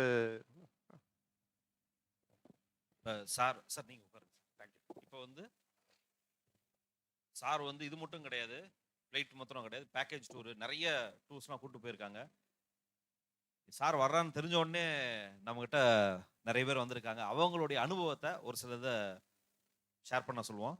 முதலாவதாக ராஜபாளையம் புகழ் பண்ணை கரண்ட் டிவி ரவிராஜா அவர்கள். அவர் ஏன்னா இந்த க்ரூடிலியா க்ரூஸுங்கிறது யாரோ கிளாஸில் காட்டினேன், உங்கள் கிளாஸில் காட்டினேன்னா எவ்வளோ சூப்பராக இருந்தது. அவர் அதில் போயிட்டு வந்திருக்கிறாரு. நான் ஒரு நாள் கிளாஸில் காட்டினேன், சார் உண்மையிலேயே கப்பலா சார் இப்படி இருக்கு அப்படின்னு. அதில் போயிட்டு வந்தார். அந்த அனுபவத்தெல்லாம் வந்து சாரை சொல்ல சொல்லுவோம்.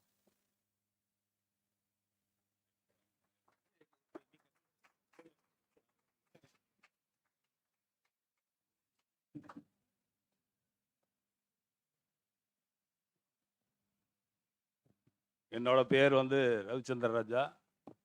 நான் வந்து தினகரன், தமிழ் முரசு, அது மாதிரி சன் நெட்வொர்க்கில் ஒரு 30 வருஷமாக ஒர்க் பண்ணிக்கிட்டு இருக்கிறேன். அது போக எல்ஐசி, ஸ்டார் ஹெல்த்து, இந்த மாதிரி பஸ் ஸ்டாண்டில் ஸ்டாலு இதெல்லாம் வச்சு இது பண்ணிக்கிட்டு இருக்கோம். எதையுமே நான் ப்ரிப்பேர் பண்ணி வந்து இங்கே பேச வரல. இதில் டூரிசம்ங்கிறது வந்து உண்மையில் எல்லாருக்கும் கிடைக்காதோன்னு நினைக்கவே வேண்டியில்லை. அவர் சொன்னார்ல, எதையுமே முயற்சி, எந்த இதுலேயுமே முயற்சி இருக்கணும், உண்மை இருக்கணும். அதை தயவுசெய்து சொல்கிறேன். வாழ்க்கை வந்து இப்போ எல்லாமே சாதாரணமாக சிம்பிளாக எடுத்துக்கிறாங்க வாழ்க்கையை. நம்ம வாழ்ந்தது நம்ம நீண்ட நாள் அதை வந்து நம்மளோட வாழ்க்கையை வந்து கடைசி வரை சாதிக்கிறதுக்காகத்தான் நம்ம பிறக்கிறோம் ஒழிய, சும்மா ஏதோ பிறந்தோம், வளர்ந்தோம், வந்தோம், நமக்கு கிடைக்கலைங்கிறதெல்லாம் கிடையாது. எல்லாருக்குமே எல்லாம் கிடைக்கும். தயவு செஞ்சு சொல்கிறேன், அதை வந்து மனசில் வச்சுக்கோங்க. நமக்கு கிடைக்காத வாய்ப்பா, இவங்களுக்கு கிடைச்ச வாய்ப்பு நமக்கு கிடைக்காதோ அப்படிங்கிற நினைக்கவே வேண்டாம். இப்போ பார்த்தீங்கன்னா கண்டிப்பாக இவங்ககிட்ட பார்த்தீங்கன்னா ஒரு 25 வருஷமாக நாங்கள் வந்து ட்ராவல் பண்ணிக்கிட்டு இருக்கோம். அதுலேயும் பார்த்தா எங்கிட்ட வந்து 100 ஃபேமிலி இருக்கிறாங்க. ஒரு ஃபேமிலி வைஸாக அவங்க வந்து குரூப்பாக சேர்ந்து தான் போவோம். எங்கேயுமே எங்கே போனாலும் 100 பேர் 200 பேர் தான் போவோம். இந்தியா மட்டும் இல்லை, ஃபாரின் கண்ட்ரிஸுக்கும் போகிறோம். இப்போ வர 30 கூட துபாய்க்கு ஒரு 70 பேர் போகிறோம். இந்த மாதிரி போகிறதுக்கு வந்து நல்ல வாய்ப்புகள் வந்து, ஏன்னா நம்ம இங்கே இருக்கிற வாழ்க்கை வந்து எவ்வளோ பெரிய குடிப்பினையில் நம்ம இருக்கோங்கிறதே புரியல போல. அந்த அளவுக்கு நம்ம வந்து எல்லாம் செழிப்புலையும் நம்மளோட வாழ்க்கை முறையும் நல்லா இருக்குங்கிறது அங்கே போனால் தான் தெரியும். சிம்பிளாக சொன்னோன்னா சேப்பஸ் கண்ட்ரி சிங்கப்பூருங்கிறாங்க. உண்மையில் அங்கே எந்த வளமும் கிடையாது. அவன்கிட்ட வந்து விவசாயம் கிடையாது, தண்ணி கிடையாது, குடிக்க தண்ணி கிடையாது அவன்கிட்ட. ஆனால் உண்மையிலே ரொம்ப சேஃபஸ்ட் கண்ட்ரி சிங்கப்பூர் தான். ஆனால் நம்ம அங்கே என்ன இருக்குது? அங்கே ஒன்றுமே கிடையாது. அவ்வளோ இதுகளை வந்து நல்லா ஒழுக்கம், அதே மாதிரி நாட்டோட ஒழுக்கம் மட்டும்தான் அங்கே இருக்குது. வேற எந்த செழிப்பும் கிடையாது. இதை வந்து எங்கே போய் நம்ம இங்கே படித்தா போதுமா? போய் பார்த்தா தான் தெரியும். அதை உருவாக்கிக்கிறணும். இப்போ நான் ஒரு சில இதுகளை சொல்கிறேன்னா, ஆப்பிரிக்கா கூட போயிருக்கேன் நான். வருஷத்துக்கு வந்து 2 டூர் எனக்கு கம்பல்சரி. இவ்வளோ வேலை ஒர்க் இருந்தாலும் சரி, ஆனால் எங்கேயும் போய் ஸ்டே பண்ண மாட்டேன். ஒரு 10 நாள் இருந்தோம், 15 நாள் இருந்தோம், ஒரு 4 நாள் இருந்தோம், இந்த மாதிரி தான் போயிட்டு வருவோம்.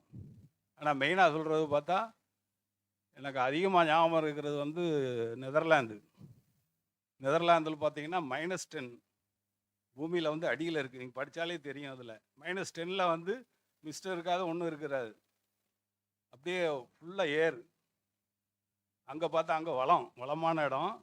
ஆனால் வந்து அந்த ப்ராடக்டை வந்து வெளியே கொண்டு போகிற ரொம்ப கஷ்டம். நம்ம இங்கேயே நம்மளே நுகர்றோம். இங்கே உற்பத்தி ஆகிறத வந்து நம்மளும் நுகர்றோம், வெளியவும் அனுப்புகிறோம்.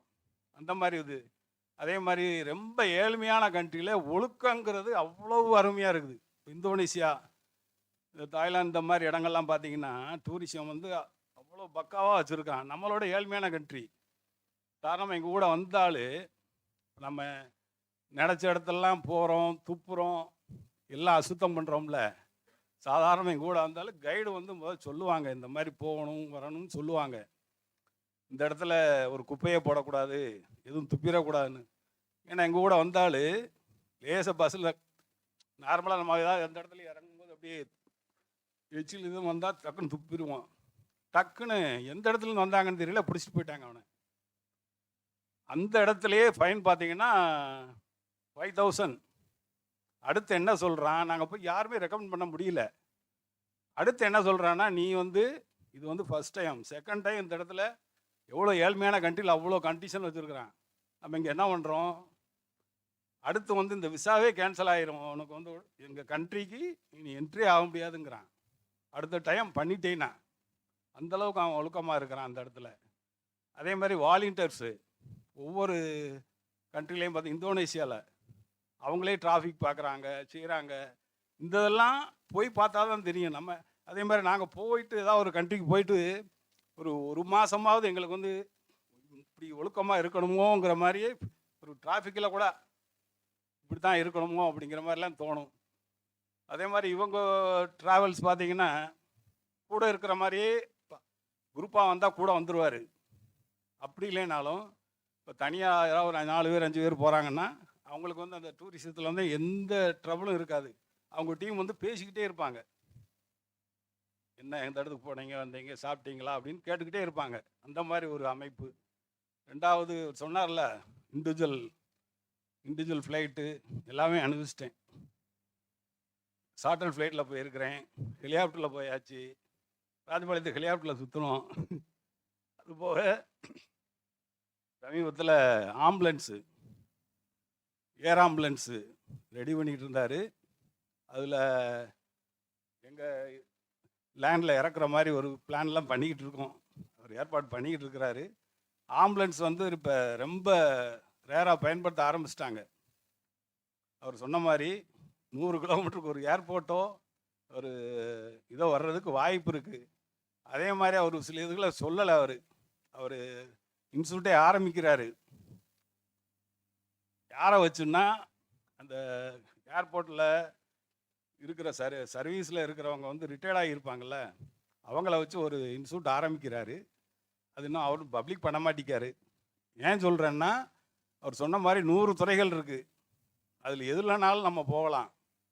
அந்த வாய்ப்பை அவர் உருவாக்கி கொடுப்பார். ஏன்னா மற்றவங்கள மாதிரி இவ்வளோ பணம் வந்து அதிகமாக வசூல் பண்ணி செய்யணும், படிக்க வைக்கணுங்கிற அந்த அவங்களுக்கு வந்து பார்ட் டைம் ஒர்க்கெலாம் கூட படிக்கிறதுக்கு உண்டான வாய்ப்பை வந்து உருவாக்க போகிறாரு அவர்.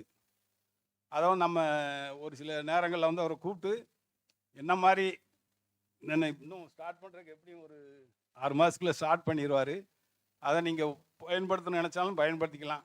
அதே மாதிரி நான் சொல்கிறேன்னா, எங்கேனாலும் ஏதாவது ஒரு குறிக்கோளாக வச்சுக்கோங்க. எங்கே வெளியே போகிறது சும்மா படித்தோங்கிறதே வேண்டியதில்லை.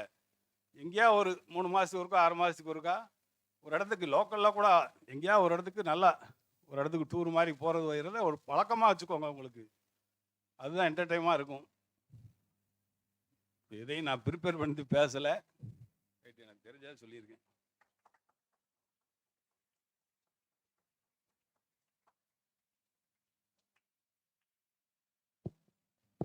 சார் வந்து நமது முன்னாள் துணை முதல்வர் சூராமுத்து சாரோடைய சம்மந்தக்காரர். சார் வந்து அவருடைய டூர் எக்ஸ்பீரியன்ஸ் பற்றி சொல்லுவார். அனைத்து மாணவ செல்வங்களுக்கும் வணக்கம். இந்த மாணவ பருவங்கிறது ஒரு அற்புதமான ஒரு பருவம். அவர் சொன்ன மாதிரி இந்த காலேஜில் படித்து இவருடைய அருமை பெருமையை வந்து பல நேரங்களில் நான் நேரடியாகவே அனுபவிச்சிருக்கேன். ஸோ எங்கள் ஆசிரியர்கள், படிப்பு என்பது ஒரு முக்கியமான ஒரு டூல். நீங்கள் நினைக்கலாம் படிப்பில் வெற்றி பெற்றவர்கள் பூரா பாருங்கள், அதிக மார்க் ஸ்கோர் பண்ணுறதுக்கு எல்லாரும் முயற்சி பண்ணுங்க. எங்களுடைய ஆசிரியர் எங்களுக்கு ஒரு அன்பு கட்டளை இட்டார். என்ன இட்டார்னா, எந்த மாணவர் படிப்பில் நீங்கள் விரும்புகிறீங்களோ உங்களுக்கு ஒரு கனவு வச்சுக்கோங்க. அந்த கனவு எந்த படிப்பு படிக்கணும் அப்படிங்கிறத உங்கள் உள் உணர்வில் கேளு. அந்த துறையை நீங்கள் படித்து முடித்து விட்டு, அவர் போன பாதை அப்படி தான். அவர் வெறும் பிகாம் படிச்சுட்டு இவ்வளோ சிகரத்தை தொட்டிருக்காருன்னா அந்த எண்ணம், அந்த முயற்சி, அந்த முயற்சியில் ஜெயிக்கணுங்கிற ஒரே குறிக்கோள். இந்த குறிக்கோளுக்காக நீங்கள் முந்தியெல்லாம் இவ்வளோ விஷயங்கள் நீங்கள் தேடுதல் முடியாது. இன்றைக்கி வலைதளங்களில் பார்த்தீங்கன்னா எக்கச்சக்கமான விஷயங்கள் மாணவர்கள் ஈஸியாக எடுக்கலாம். இந்த விமானத்துறை பற்றி இவர் ராஜா சொன்ன மாதிரி அவர் அதற்கான ஒரு ஸ்கூல் நடத்துறதுக்கான எல்லா விஷயங்களையும் சென்னையில் இப்போ நடத்திக்கிட்டு இருக்கார். அப்போ இந்த விஷயத்தை விரைவில் வந்து அவர் 25வது வருஷம் இந்த ராஜபாளையம் நிகழ்ச்சியில் உங்களுக்கு வாய்ப்புகளை கொடுப்பாரு. இந்த வாய்ப்புகளெல்லாம் நீங்கள் பயன்படுத்தி இந்த துறையில் நிறைய வாய்ப்புகள் நிறையா இருக்குது. அதே மாதிரி இந்த டூரிசம் துறையே பார்த்திங்கன்னா ஒரு அற்புதமான துறை, நிறைய வாய்ப்புகள் இருக்குது. இந்த துறையையும் நீங்கள் தேர்ந்தெடுக்கலாம். ஏன்னா மக்கள் வந்து 2 விஷயத்துக்கு அதிகம் ஆசைப்படுறாங்க. ஒன்று சுற்றுலா, மகிழ்ச்சியாக இருப்பதற்கு. இன்றைக்கி உணவகங்கள் பாருங்கள், இன்றைக்கி வீட்டில் சமைக்கிறதே குறைஞ்சி போச்சு. எங்கே பார்த்தாலும் பிரியாணி கடை வருது. அதனுடைய நோக்கம் என்ன? மக்கள் வசதியாக இருக்கிறாங்க. இப்போ ஜிஎஸ்டிங்கிற ஒரு வரி வாய்ப்பு வேற மக்களுக்கு இப்போ குறைச்சிருக்கிறதுனால இன்னும் வாங்கும் சக்தி ரொம்ப அதிகமாக இருக்கும். மற்றொரு விஷயம், ஒரு போன மாதம் ராஜா எனக்கு ஒரு அன்பு கட்டளை இட்டார். நான் இன்சூரன்ஸ் துறையில் இருக்கிறோம். Star health insurance company Rajapalayam branch நாங்கள் நடத்திக்கிட்டு இருக்கோம். எங்கிட்ட ஒரு 2000 டாக்டர்ஸு, 20,000 கஸ்டமர்ஸு ஏஜென்சி கேரில் இருக்காங்க. இப்போ போன மாதம் அவர் ஒரு அன்பு கட்டளை இட்டார். நாங்கள் ரொம்ப பிஸியான ஆள். திடீர்னு ஃபோன் பண்ணி உங்களெல்லாம் சந்திக்கக்கூடிய வாய்ப்பை கொடுத்தாரு. அப்போ அவர் என்கிட்ட ஒரு கேள்வி கேட்டார். 6ஆம் தேதி கேட்குறாரு, என்ன சார் இந்த குரூஸ் கப்பல் சும்மா நிற்கிது சென்னையில், 10ஆம் தேதி ஒரு 2000 பேரை சேர்க்கணும், நாங்கள் சேர்த்துக்கிட்டு இருக்கோம், நீங்கள் ஏதாவது ஆளை கொடுக்க முடியுமான்னாரு. சார் நான் பயங்கர பிஸியாக இருக்கேன், அது தெரிஞ்சு தான் கேட்குறேன், ஆனால் உங்களால் முடியும், அவர் நம்பிக்கை. சரி, 6ஆம் தேதி சொல்கிறாரு, எவ்வளோ பேர் வேணுங்க? ஒரு 30-40, இல்லை ஒரு 100 பேரை சொல்லிடுறேன். மிரண்டு போனார். 100 பேரா? எப்படியா முடியும்னார்.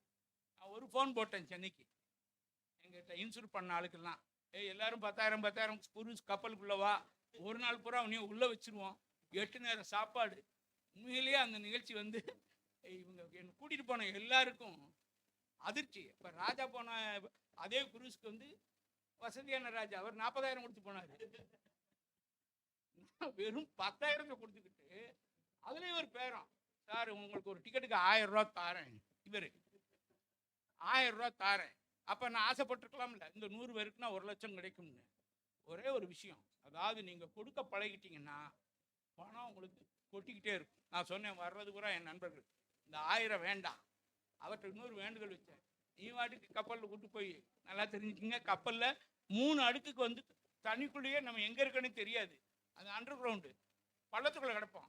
ஐயா ராசா, நான் முக்கியமான நாள்லாம் கூப்பிட்டு வரேன், கூட்டிகிட்டு வரத போய் நீ அண்டர் கிரவுண்டில் போட்டேன்னா வெளியில் வச்சு நீ வெளுத்துருமா, நீ கப்பலை கூட்டு போகிறேன்னு சொல்லி ட்ரெங்கு பெட்டிகளை வச்சு நீ அடைச்சிருக்கேன்னு.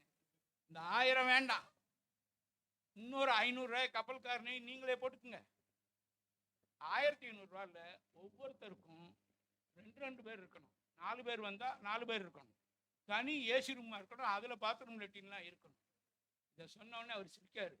நாங்கள் 10 ரூபாய்க்கு உங்களுக்கு டிக்கெட் தரேன்னு சொன்னால் நீ என்னடானா 50,000 1 லட்சம் கேட்குற மாதிரி, இப்படி இருந்தால் தான் நான் ஆள் தருவேன்னு. ஆனால் ஒத்துழைப்பு கொடுத்தார். அவங்ககிட்ட கப்பல்காரன் சண்டை போட்டு பேசி ஒரு 80 பேர், இதில் ஒரு 50 பேர் வந்து உடனடியாக நாங்கள் சென்னையில் எடுத்தோம், ஒரு 20 பேரை வந்து நாங்கள் சிவகாசியில் எடுத்தோம்.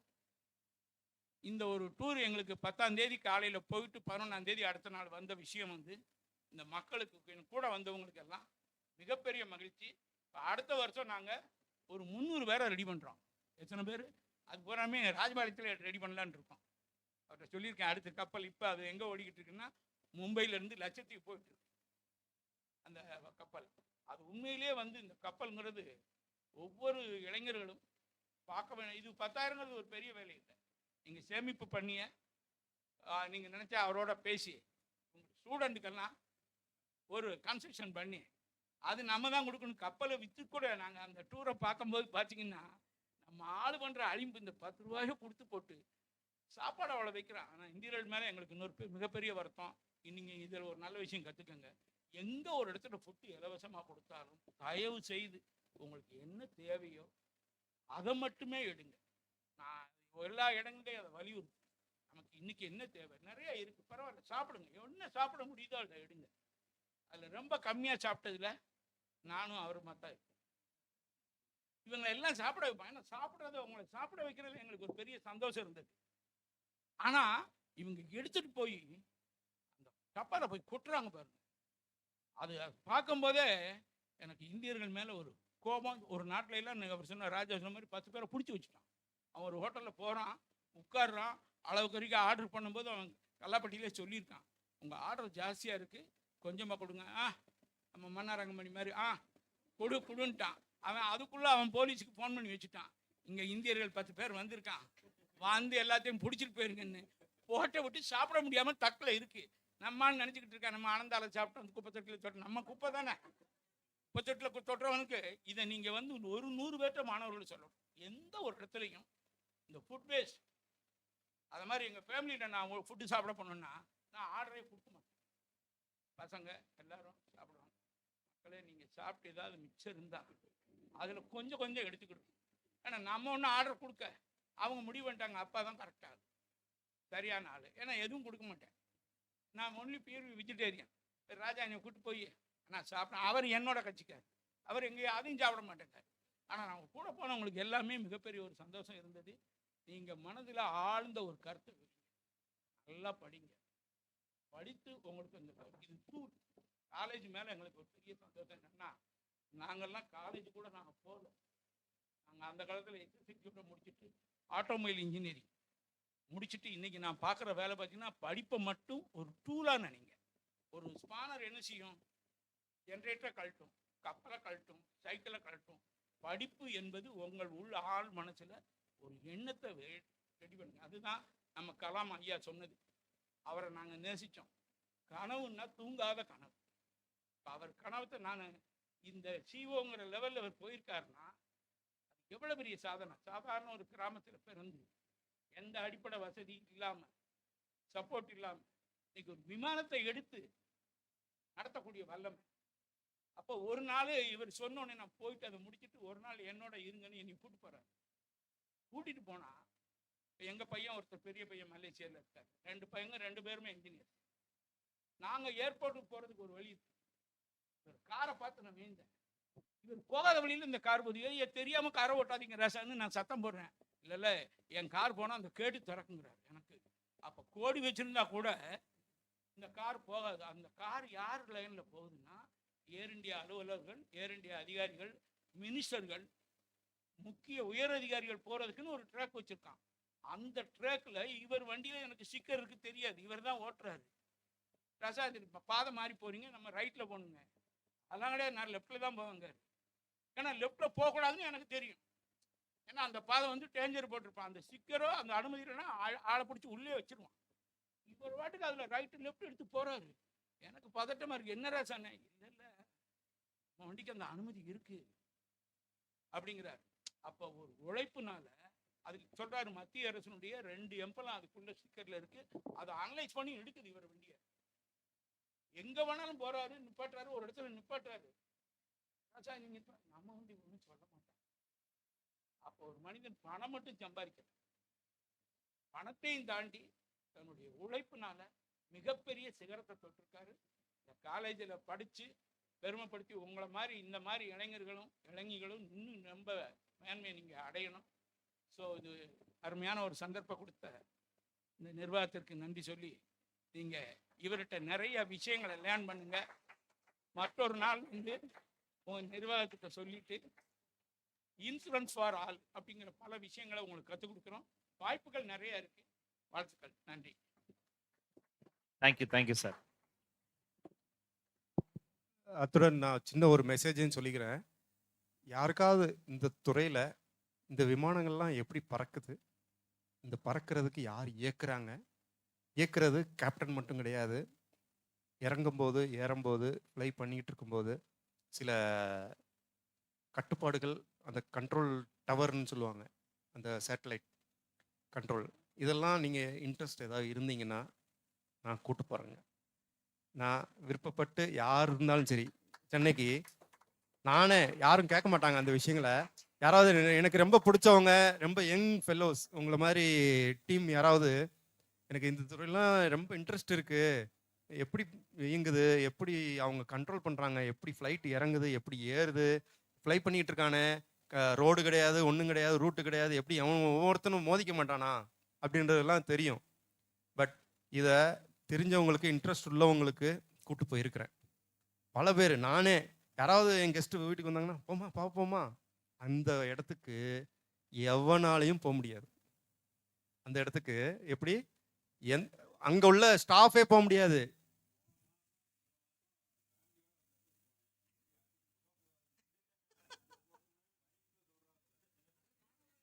அது மாணவர்களுக்காக.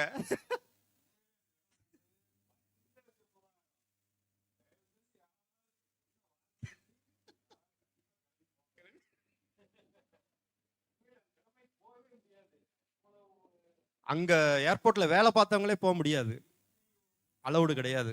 வேலை பார்க்குறவங்களே அலௌடு கிடையாது. இந்த மாதிரி தாங்க, தெரியாம நான் வாட்டு வாங்கி விட்டுருவேங்க. கூட்டு போடுற சுச்சுவேஷன் ஆகி போயிடுது. ஏன்னா இவங்கள மாதிரி பெரிய பெரியவங்கலாம் சென்னைக்கு வரும்போது அந்த அவங்களுடைய சில்ட்ரன்ஸ் இருப்பாங்க இல்லையா, அவங்களாம் தெரிஞ்சுக்கணும், அட்லீஸ்ட் ஒரு ஒரு இன்ட்ரெஸ்ட். அந்த இடத்துக்கு, அந்த இடம் என்ன இடம்னா ஏர்போர்ட்டோட ஹார்ட். நீங்கள் போகிற ஏர்போர்ட் டெர்மினலோ, அங்கே வேற பார்க்குறவங்களோ, வேற டிபார்ட்மெண்ட்டோ ஹார்ட் கிடையாது, இதயம் கிடையாது. அந்த பர்டிகுலர் நான் சொல்கிற இடம் தான் ஏர்போர்ட்டோட இதயம். அவன் ஏங்குறது நிப்பாட்டிட்டான்னா ஏர்போர்ட்டு மூடிடலாம். கம்யூனிகேஷன் கேப் ஆகிடுச்சுன்னா மூடிடும், அவ்வளோதான். அது எந்த இடம்னா சேட்டலைட் கண்ட்ரோல். சேட்டலைட் வந்து இயக்கிறத இவங்க வந்து மானிட்டர் பண்ணிட்டு இருப்பாங்க. நம்ம ரீஜன், ஒவ்வொரு ரீஜனுக்கு இந்தியாவில் 4 ரீஜன் பிரிச்சிருக்காங்க. சென்னை, கல்கட்டா, டெல்லி, பாம்பே, 4 ரீஜன் தான். அந்த ரீஜனில் பெரிய ரேடார் இருக்குது. அந்த ரேடார் கண்ட்ரோல் வந்து உலகத்தில் அந்த நம்ம கண்ட்ரிக்கு மேலே எவன்லாம் ஃப்ளை பண்ணிட்டு இருக்கானோ அந்த ஃப்ளை பண்ணிட்டு இருக்கிற அந்த டிஸ்டன்ஸை மானிட்டர் பண்ணுற ஒரு டிபார்ட்மெண்ட் இருக்குது. அந்த மானிட்டரும் இவ்வளோ தூரத்துக்கு ஒரு ஆள் மெயின்டைன் பண்ணுவாங்க, இவ்வளோ தூரத்துக்கு அப்படின்றது கம்யூனிகேஷனில். அதாவது நீங்கள் நியூஸில் கேள்விப்பட்டிருப்பீங்க, அந்த ஒரு விமானம் தொடர்பு விட்டு வெளியே போயிடுச்சுன்னு சொல்லுவாங்க, அப்போ தான் ஆக்சிடென்ட்டே ஆகும். அந்த தொடர்புலேயே இருக்க வைக்கிறதுக்காக தான் அந்த துறை. அது மட்டும் இல்லை, அந்த விமானம் சென்னைக்குள்ளே உள்ள லேண்டாக வரப்போகுதுன்னா அதுக்கு கண்ட்ரோல் எப்படி இருக்கும், அப்படியே டிபார்ட்மெண்ட் ஒவ்வொரு ஃப்ளோர் வைஸ் இருக்கும். அதெல்லாம் எப்படி இயங்குது பாடமாதிரியே நான் சொல்லிக் கொடுக்குறது. அங்கே உள்ள டைரக்டர் இருக்கார், அவர்கிட்ட கூப்பிட்டு போயிட்டு எக்ஸ்பிளைன் பண்ணுங்க அப்படின்றவேன். இவர் மட்டும் இல்லை, இதே காலேஜில் ஒரு மேடம் இருக்காங்க, டீச்சர். அவங்க பேர் எனக்கு தெரியல, அவங்க ஃபேமிலியோட பசங்க 2 பசங்க இருக்காங்க, கூப்பிட்டு வந்தாங்க. அவங்கள கூப்பிட்டு போயிருக்கிறேன். அது எனக்கு பேர் தெரியல, எனக்கு ஊருக்கு வந்தாங்க, கெஸ்ட்டாக வந்தாங்க, வாங்க போவோம் அப்படின்னு டூர் மாதிரி கூப்பிட்டு போயிடுவேன். அந்த இடத்துக்கு டூர் போகிற இடம் கிடையாது. அங்குள்ள எம்ப்ளாயீஸை, ஏர்போர்ட் எம்ப்ளாயீஸே, சார் என்னை ஏதாவது கூப்பிட்டு போங்களேன் சார்பாங்க. ஆமாம், அது மாதிரி இன்ட்ரெஸ்ட் இருக்கிறவங்களா இருந்தால் நான் கூப்பிட்டு போகிறதுல பலன் இருக்கும். அதுக்காக தான், வேற ஒன்றும் இல்லை. ஏன்னா அது ஒரு தனி டிபார்ட்மெண்ட். அந்த டிபார்ட்மெண்ட் பேர் வந்து ஏடிசி, ஏர் டிராஃபிக் கண்ட்ரோல் அப்படின்ற ஒரு டிபார்ட்மெண்ட். அதுக்கு தனி எக்ஸாம்லாம் இருக்குது, அது தனித்துறை. அதுக்கும் பைலட்டுக்கும் உள்ள கனெக்டிவிட்டி. அங்கே கூட்டு போயிட்டு உலகத்தில் அந்த அந்த கிராஸ் பண்ணி எவனா ஒரு பைலட் போயிட்டு இருப்பான் ஏதோ ஒரு ரூட்டில், சிஸ்டத்தில் செலக்ட் பண்ணி அவனை கிளிக் பண்ணி அந்த ஃபோனை எடுத்து hi how are you, hi David how use day அப்படிமோ, எவன்கிட்ட வேணால் பேசலாம். அந்த கண்ட்ரோல் அங்கே இருக்குது. ஒருத்தவங்க ஒரு கெஸ்ட் வந்துருந்தாங்க, நம்ம ஊருக்காரங்க தான், கூப்பிட்டு போயிருந்தேன். நியூ இயர் டைம் அது, கரெக்டாக நைட்டு நியூ இயர் வருது. அன்னைக்கு நாங்கள் சும்மா ஃப்ரீயாக இருந்தாங்கன்ட்டு கூப்பிட்டு போயிட்டு பேச வைக்கிறேன். எல்லா பைலட்ஸ்க்கும் கேப்டனுக்கும் ஹாப்பி நியூ இயர் சொல்கிறோம்.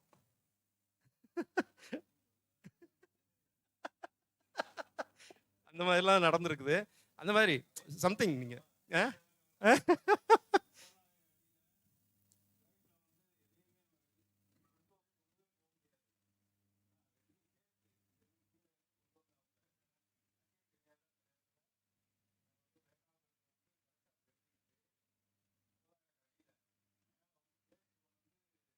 உலகத்தில் ஆக்சுவலாக ஆமாம் பிறந்த நாள் கொண்டாடக்கூடாது.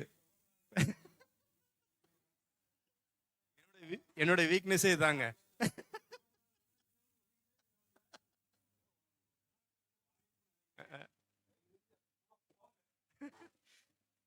அவருக்கு பிறந்தநாள் அப்படின்றது தற்செயலாக தெரியும். அதனால திடீர்னு ஏற்பாடு பண்ணோம். உலகத்தில் யாருக்கும் கிடைக்காத விஷயங்களை கிடைக்க வைக்கணுன்றது சில விஷயங்கள் நான் மைண்டில் வச்சுருப்பேன். அவருக்கே தெரியாது. கேக்கெல்லாம் வந்தது. உள்ள குரூட்டை கொடுத்து எல்லாம் ரெடி பண்ணிக்கோங்க, ஒருத்தர் கேக் வெட்ட போகிறோன்னொன்னே கீழே இருக்கிற கிரவுண்ட் ஸ்டாஃப் எல்லாம் அலோவ் பண்ண மாட்டேன்ட்டான். அதெல்லாம் முடியாது அப்படின்ட்டானுங்க. பரவாயில்ல முடியாது தானே, நான் கொண்டு போகிறேன் அப்படின்ட்டேன். பிறகு பேசி செஞ்சு அந்த குரூவோட சில இன்ட்ராக்ஷன்ஸ் அண்டு கொஞ்சம் ஃப்ரெண்ட்ஷிப்பை ஏற்படுத்திக்கிட்டு இன்னைக்கு நம்ம எல்லாரும் சேர்ந்து கொண்டாடுறோம் அப்படின்ட்டு அவங்களையும் சேர்ந்து கொண்டாட வச்சோம். ஏர்போர்ட்டே அரண்டுருச்சு இப்போ ஃப்ளைட்டில், ஏர்க்ராஃப்ட்லேயே. இது முதல் தடவை மட்டும் இல்லை, இதுக்கு முன்னாடி ஒரு தடவை அப்படி தான் ஒரு அம்மா கூட ட்ராவல் பண்ணி வந்திருந்தாங்க. அவங்களுக்கு அந்த மாதிரி பண்ணேன். கேப்டனே வெளியே வந்துட்டார். வெளியே வந்து தமிழ்காரரு மலேசியா போகும்போது வெளியே வந்து பேட்டி எடுக்கிறாரு, வர சொல்லி, முன்னாடி வர சொல்லி. அம்மா உங்களுக்கு கிடைச்ச அரிய வாய்ப்பு இது, யாருமே அந்த மாதிரி பண்ண மாட்டாங்க, உங்களுக்கு கிடைச்சிருக்குது அப்படின்னு பேட்டி எடுத்து அந்த சந்தோஷத்தை பகிர்ந்துக்கோங்க எல்லாருக்கும் அப்படின்னு பேசினார். அதெல்லாம் மனசுக்குள்ளே வர்ற விஷயங்கள். அது சில இதெல்லாம் எதிர்பார்க்காத விஷயங்கள். பட் இது யாருமே செய்ய மாட்டாங்க, செய்ய முடியாது. முடியாத சாதிக்கிறதாங்க விஷயம். தெரியுதுங்களா? என்னுடைய ஜேர்னி நான் சொன்னேன். ஏதாவது முடிகிற காரியமா சொல்லுங்க. நான் ஸ்கூல் படித்தது ஒரு கிராமத்தில், பெரிய கான்வென்ட்டில் கிடையாதுங்க. ஒரு சாதாரண கிராமத்தில் ஒரு ஹாஸ்டலில் படித்தவன். ஓகே, அதனால தான் நான் தமிழ் மட்டுமே எடுத்துட்டேன். இங்கிலீஷ்க்கு இம்பார்ட்டனே நான் கொடுக்கலங்க, மைண்டில் ஏற்றிக்கவே இல்லைங்க. அதுவும் பெரிய தப்புங்க. ஏதாவது தெரிஞ்சிருக்கணும். இன்னும் பல அளவுக்கு நான் சிகரங்களை தொட்டிருப்பேன். எனக்கு இது இந்த அளவுக்கு வர்றதுக்கு எனக்கு 25 வருஷம் ஆச்சுங்க. உண்மையிலே அதில் நான் இம்பார்ட்டன்ட் கொடுத்துருந்தேன்னா 10 வருஷத்துக்குள்ளேயே முடிச்சுட்ருப்பேன். அதை இன்னைக்கு அடுத்த லெவலில் போயிருப்பேன். பட் அந்த ஒரு இதை வந்து நீங்கள் தயவுசெய்து லாங்குவேஜ் கம்யூனிகேஷனுக்கு இம்பார்ட்டன்ட் கொடுங்க. அது உலகளாவிய மொழி, என்ன, அதுக்கு இம்பார்ட்டன்ட் கொடுங்க. இதோட நின்றுக்கு இல்லை, நீங்கள் ராஜபாளையத்துக்குள்ளே நின்றுக்க மாட்டீங்க. வளர்ச்சி வந்து எங்கே போகும், எந்த அளவுக்கு போகும்னு உங்களுக்கே தெரியாது. உங்கள் பவர் உங்கள்கிட்டயே நீங்களே இப்போ கவனிச்சிக்க முடியாது. இப்போ உங்கள் டார்கெட் எல்லாமே எக்ஸாம் படிக்கிற வேலையில் தான் இருப்பீங்க. ஓகே, அந்த இதை தயவுசெய்து அதுக்கு மேலேயும் சில விஷயங்கள் இருக்குது அப்படின்னு நோக்கத்தோட இதை படிங்க. கரெக்ட் தானே சார், ப்ரொஃபஸர் சார்? ஏன்னா நான் அதில் சில மாணவர்கள்ட்டெல்லாம் சொல்லணும்னு நினச்சிக்கிட்டு இருப்பேன். இதுக்கு எனக்கு ஒரு பெரிய ஒரு வாய்ப்பை கொடுத்துருக்கீங்க, ரொம்ப சந்தோஷம். ஏன்னா எல்லாரும் அந்த வாய்ப்புகளை கிரியேட் பண்ணிக்கோங்க. கனவுகளை பெருசாக வைங்க. கோலு எங்கேயோ செட் பண்ணுங்க. அதை நோக்கி ரோடை போட்டிங்கன்னா இம்மிடியேட்டே வழி கண்டிப்பாக திறக்கும். இல்லைன்னு இல்லை, வழிகள் உண்டு எல்லாத்துக்குமே. பணம் மட்டுமே விஷயம் கிடையாது. நீங்கள் டார்கெட் பண்ணுங்கள், அந்த வழிக்கு தேவையான பணங்கள் எல்லாம் உங்களை வந்து சேரும். உங்கள் எண்ணம் இருந்துச்சுன்னா அந்த இடத்துல ஃபுல்ஃபில் பண்ணியே ஆவீங்க. அதுக்கு பெஸ்ட் எக்ஸாம்பிள் என்னை எடுத்துக்கோங்க. ஏன்னா பணம் மட்டுமே மேட்ரு இல்லை, எண்ணங்கள் மட்டும்தான். எண்ணங்களை தெரிவிங்க வெளியே, அதுக்கு உண்டான வேலைகள் கண்டிப்பாக நடக்கும். உண்மையிலே இன்னும் என்னுடைய இலக்குகள் இருக்குது, அதை நோக்கி போயிட்டுருக்கிறேன். ஆன் தி வேலை நீங்கள்லாம் ஜாயின் பண்ணணும்னா ஜாயின் பண்ணிக்கோங்க, அவ்வளோதான். Thank you. Thank you very much sir. உண்மையிலே வந்து உணர்வுபூர்வமாக நிறைய சொல்கிறப்ப நமக்கே வந்து ஒரு சுற்றுலாத்துறை மேலே ஒரு உத்வேகமும், கண்டிப்பாக இன்றைக்கி ஒரு நல்ல பாசிட்டிவ் வைப்ரேஷன் நிறைய மாணவர்கள்கிட்ட இருக்கும் அப்படிங்கிறத நம்பி இந்த நிகழ்ச்சியை முறையாக நிறைவு விடுவதற்கு நன்றி உரை வழங்குமாறு நமது ஹரிபிரசாத் அவர்களை அன்போடு அழைக்கின்றேன். அனைவருக்கும் மதிய வணக்கம். ராஜபாளையம் ராஜகுல் கல்லூரியின் யுவா டூரிசம் கிளப் சார்பாக உங்கள் முன் நன்றி உரை வழங்க அழைத்ததற்கு முதல்ல ஜெகநாத் சாருக்கு என்னுடைய நன்றியை தெரிவிச்சுக்கிறேன். இந்த ஃபங்க்ஷனுக்கு பெர்மிஷன் கொடுத்து அதுக்கப்புறம் தலைமை உரையாற்றிய principal doctor C Ramakrishnan sir அவர்களுக்கும் இந்த தருணத்தில் நன்றி தெரிவிச்சுக்கிறேன். நெக்ஸ்ட் அடுத்து இன்னைக்கு ரொம்ப இன்ட்ராக்டிவாக ஒரு நல்ல சீஃப் கெஸ்ட்டாக இன்னைக்கு உங்களுக்கு முன்னாடி ஒரு ஃப்ரெண்டு மாதிரி உங்ககிட்ட பேசின மிஸ்டர் என்டி ரமேஷ் ராம்சிங் சார் அவர்களுக்கும் இந்த தருணத்தில் நான் என்னுடைய நன்றியை தெரிவிச்சுக்கிறேன். சார் ஃபஸ்ட்டு ஸ்டார்ட் பண்ணுறப்போ நிறைய டூரிசம் பற்றி சொன்னார். ஆனால் எனக்கு பிடிச்ச ஒரு டூரிசம் பற்றி சொல்லலை. ஃபுட் டூரிசம் நீங்கள் மென்ஷன் பண்ணலை.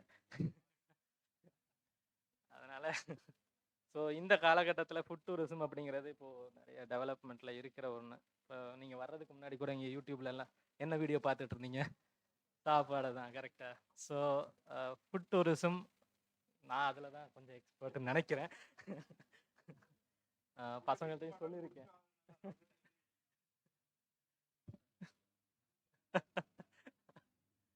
ஸோ ஸோ டூரிசமோட இம்பார்ட்டன்ஸும் சரி, சார் வந்து ஜிடிபியிலேருந்து ஸ்டார்ட் பண்ணார். உங்கள் நிறைய பேருக்கு ஜிடிபி பற்றி தெரிஞ்சதான்னு தெரில, பட் சார் முடிஞ்ச அளவுக்கு எக்ஸ்பிளைன் பண்ணார். நெக்ஸ்ட்டு டூரிசமில் எனக்கு இன்னைக்கு பசங்களுக்கு என்ன தெரிஞ்சதுன்னு தெரியல, பட் ஏர்போர்ட் நான் இது வரைக்கும் ஏரோப்ளேனில் ஏறினது கிடையாது. பட் போகணுன்னு என்னுடைய ஆசை. ஆனால் ஏர்போர்ட்குள்ளே என்ன மாதிரிலாம் இருக்கும், என்ன நிறைய டிஃபிகல்ட்டிஸ் சொல்லுவாங்க. என் ஃப்ரெண்ட்ஸ் எல்லாம் நிறைய பேர் போயிருக்காங்க. அவங்க டிஃபிகல்ட்டிஸ் நிறைய இது சொல்லியிருக்காங்க. ஸோ எத்தனை துறைகள் இருக்குது, என்னென்ன நீங்கள் எவ்வளோ டிஃபிகல்ட்டிஸ் ஃபேஸ் பண்ணுறீங்க அப்படிங்கிறது என்னால் உணர முடிஞ்சது. ஸோ பசங்களுக்கு நீங்கள் இன்ட்ராக்டிவாக நீங்கள் நல்லா பேசுனீங்க சார். அதே சமயத்தில் அவங்களுக்கு ஒரு வாய்ப்பு கொடுக்குறீங்க. எத்தனை பேர் சரின்னு சொல்லுவாங்கன்னு எனக்கு தெரியலை. But please use your self, ஓகேவா? இந்த மாதிரி நிறைய சீஃப் கெஸ்ட் வந்து பேசுகிறாங்க அப்படின்னா இவ்வளோ இன்ட்ராக்டிவாக நான் பேசி நான் யாரையும் பார்த்ததில்லை. உங்களுக்கு யாராவது இன்ட்ரெஸ்ட் இருந்துச்சு அப்படின்னா சாரை வேணால் ஜெகன் சார்ட்ட சொல்லுங்கள். அவர் கண்டிப்பாக ஏதாவது மேனேஜ் பண்ணி கூப்பிட்டு போவார்னு நம்புகிறேன். நெக்ஸ்ட் இன்னைக்கு யுவா டூரிசம் கிளப்புடைய கோஆர்டினேட்டர் ஜெகநாத் சார் இந்த ஈவெண்ட்டை இன்னைக்கு பிளான் பண்ணதுனால அவருக்கு ஒரு நன்றியை தெரிவிச்சுக்கிறேன். லாஸ்ட் பட் நாட் லீஸ்ட் உங்கள் சப்போர்ட்டிங் ஸ்டாஃப் தீபக் அண்ணா அவர்களுக்கும், ஸ்டூடெண்ட்ஸ் நீங்கள் ரொம்ப ஆக்டிவாக லிசன் பண்ணதுக்காகவும் உங்களுக்கும் என்னுடைய சார்பாக நன்றியை தெரிவிச்சுக்கிறேன். நன்றி, வணக்கம்.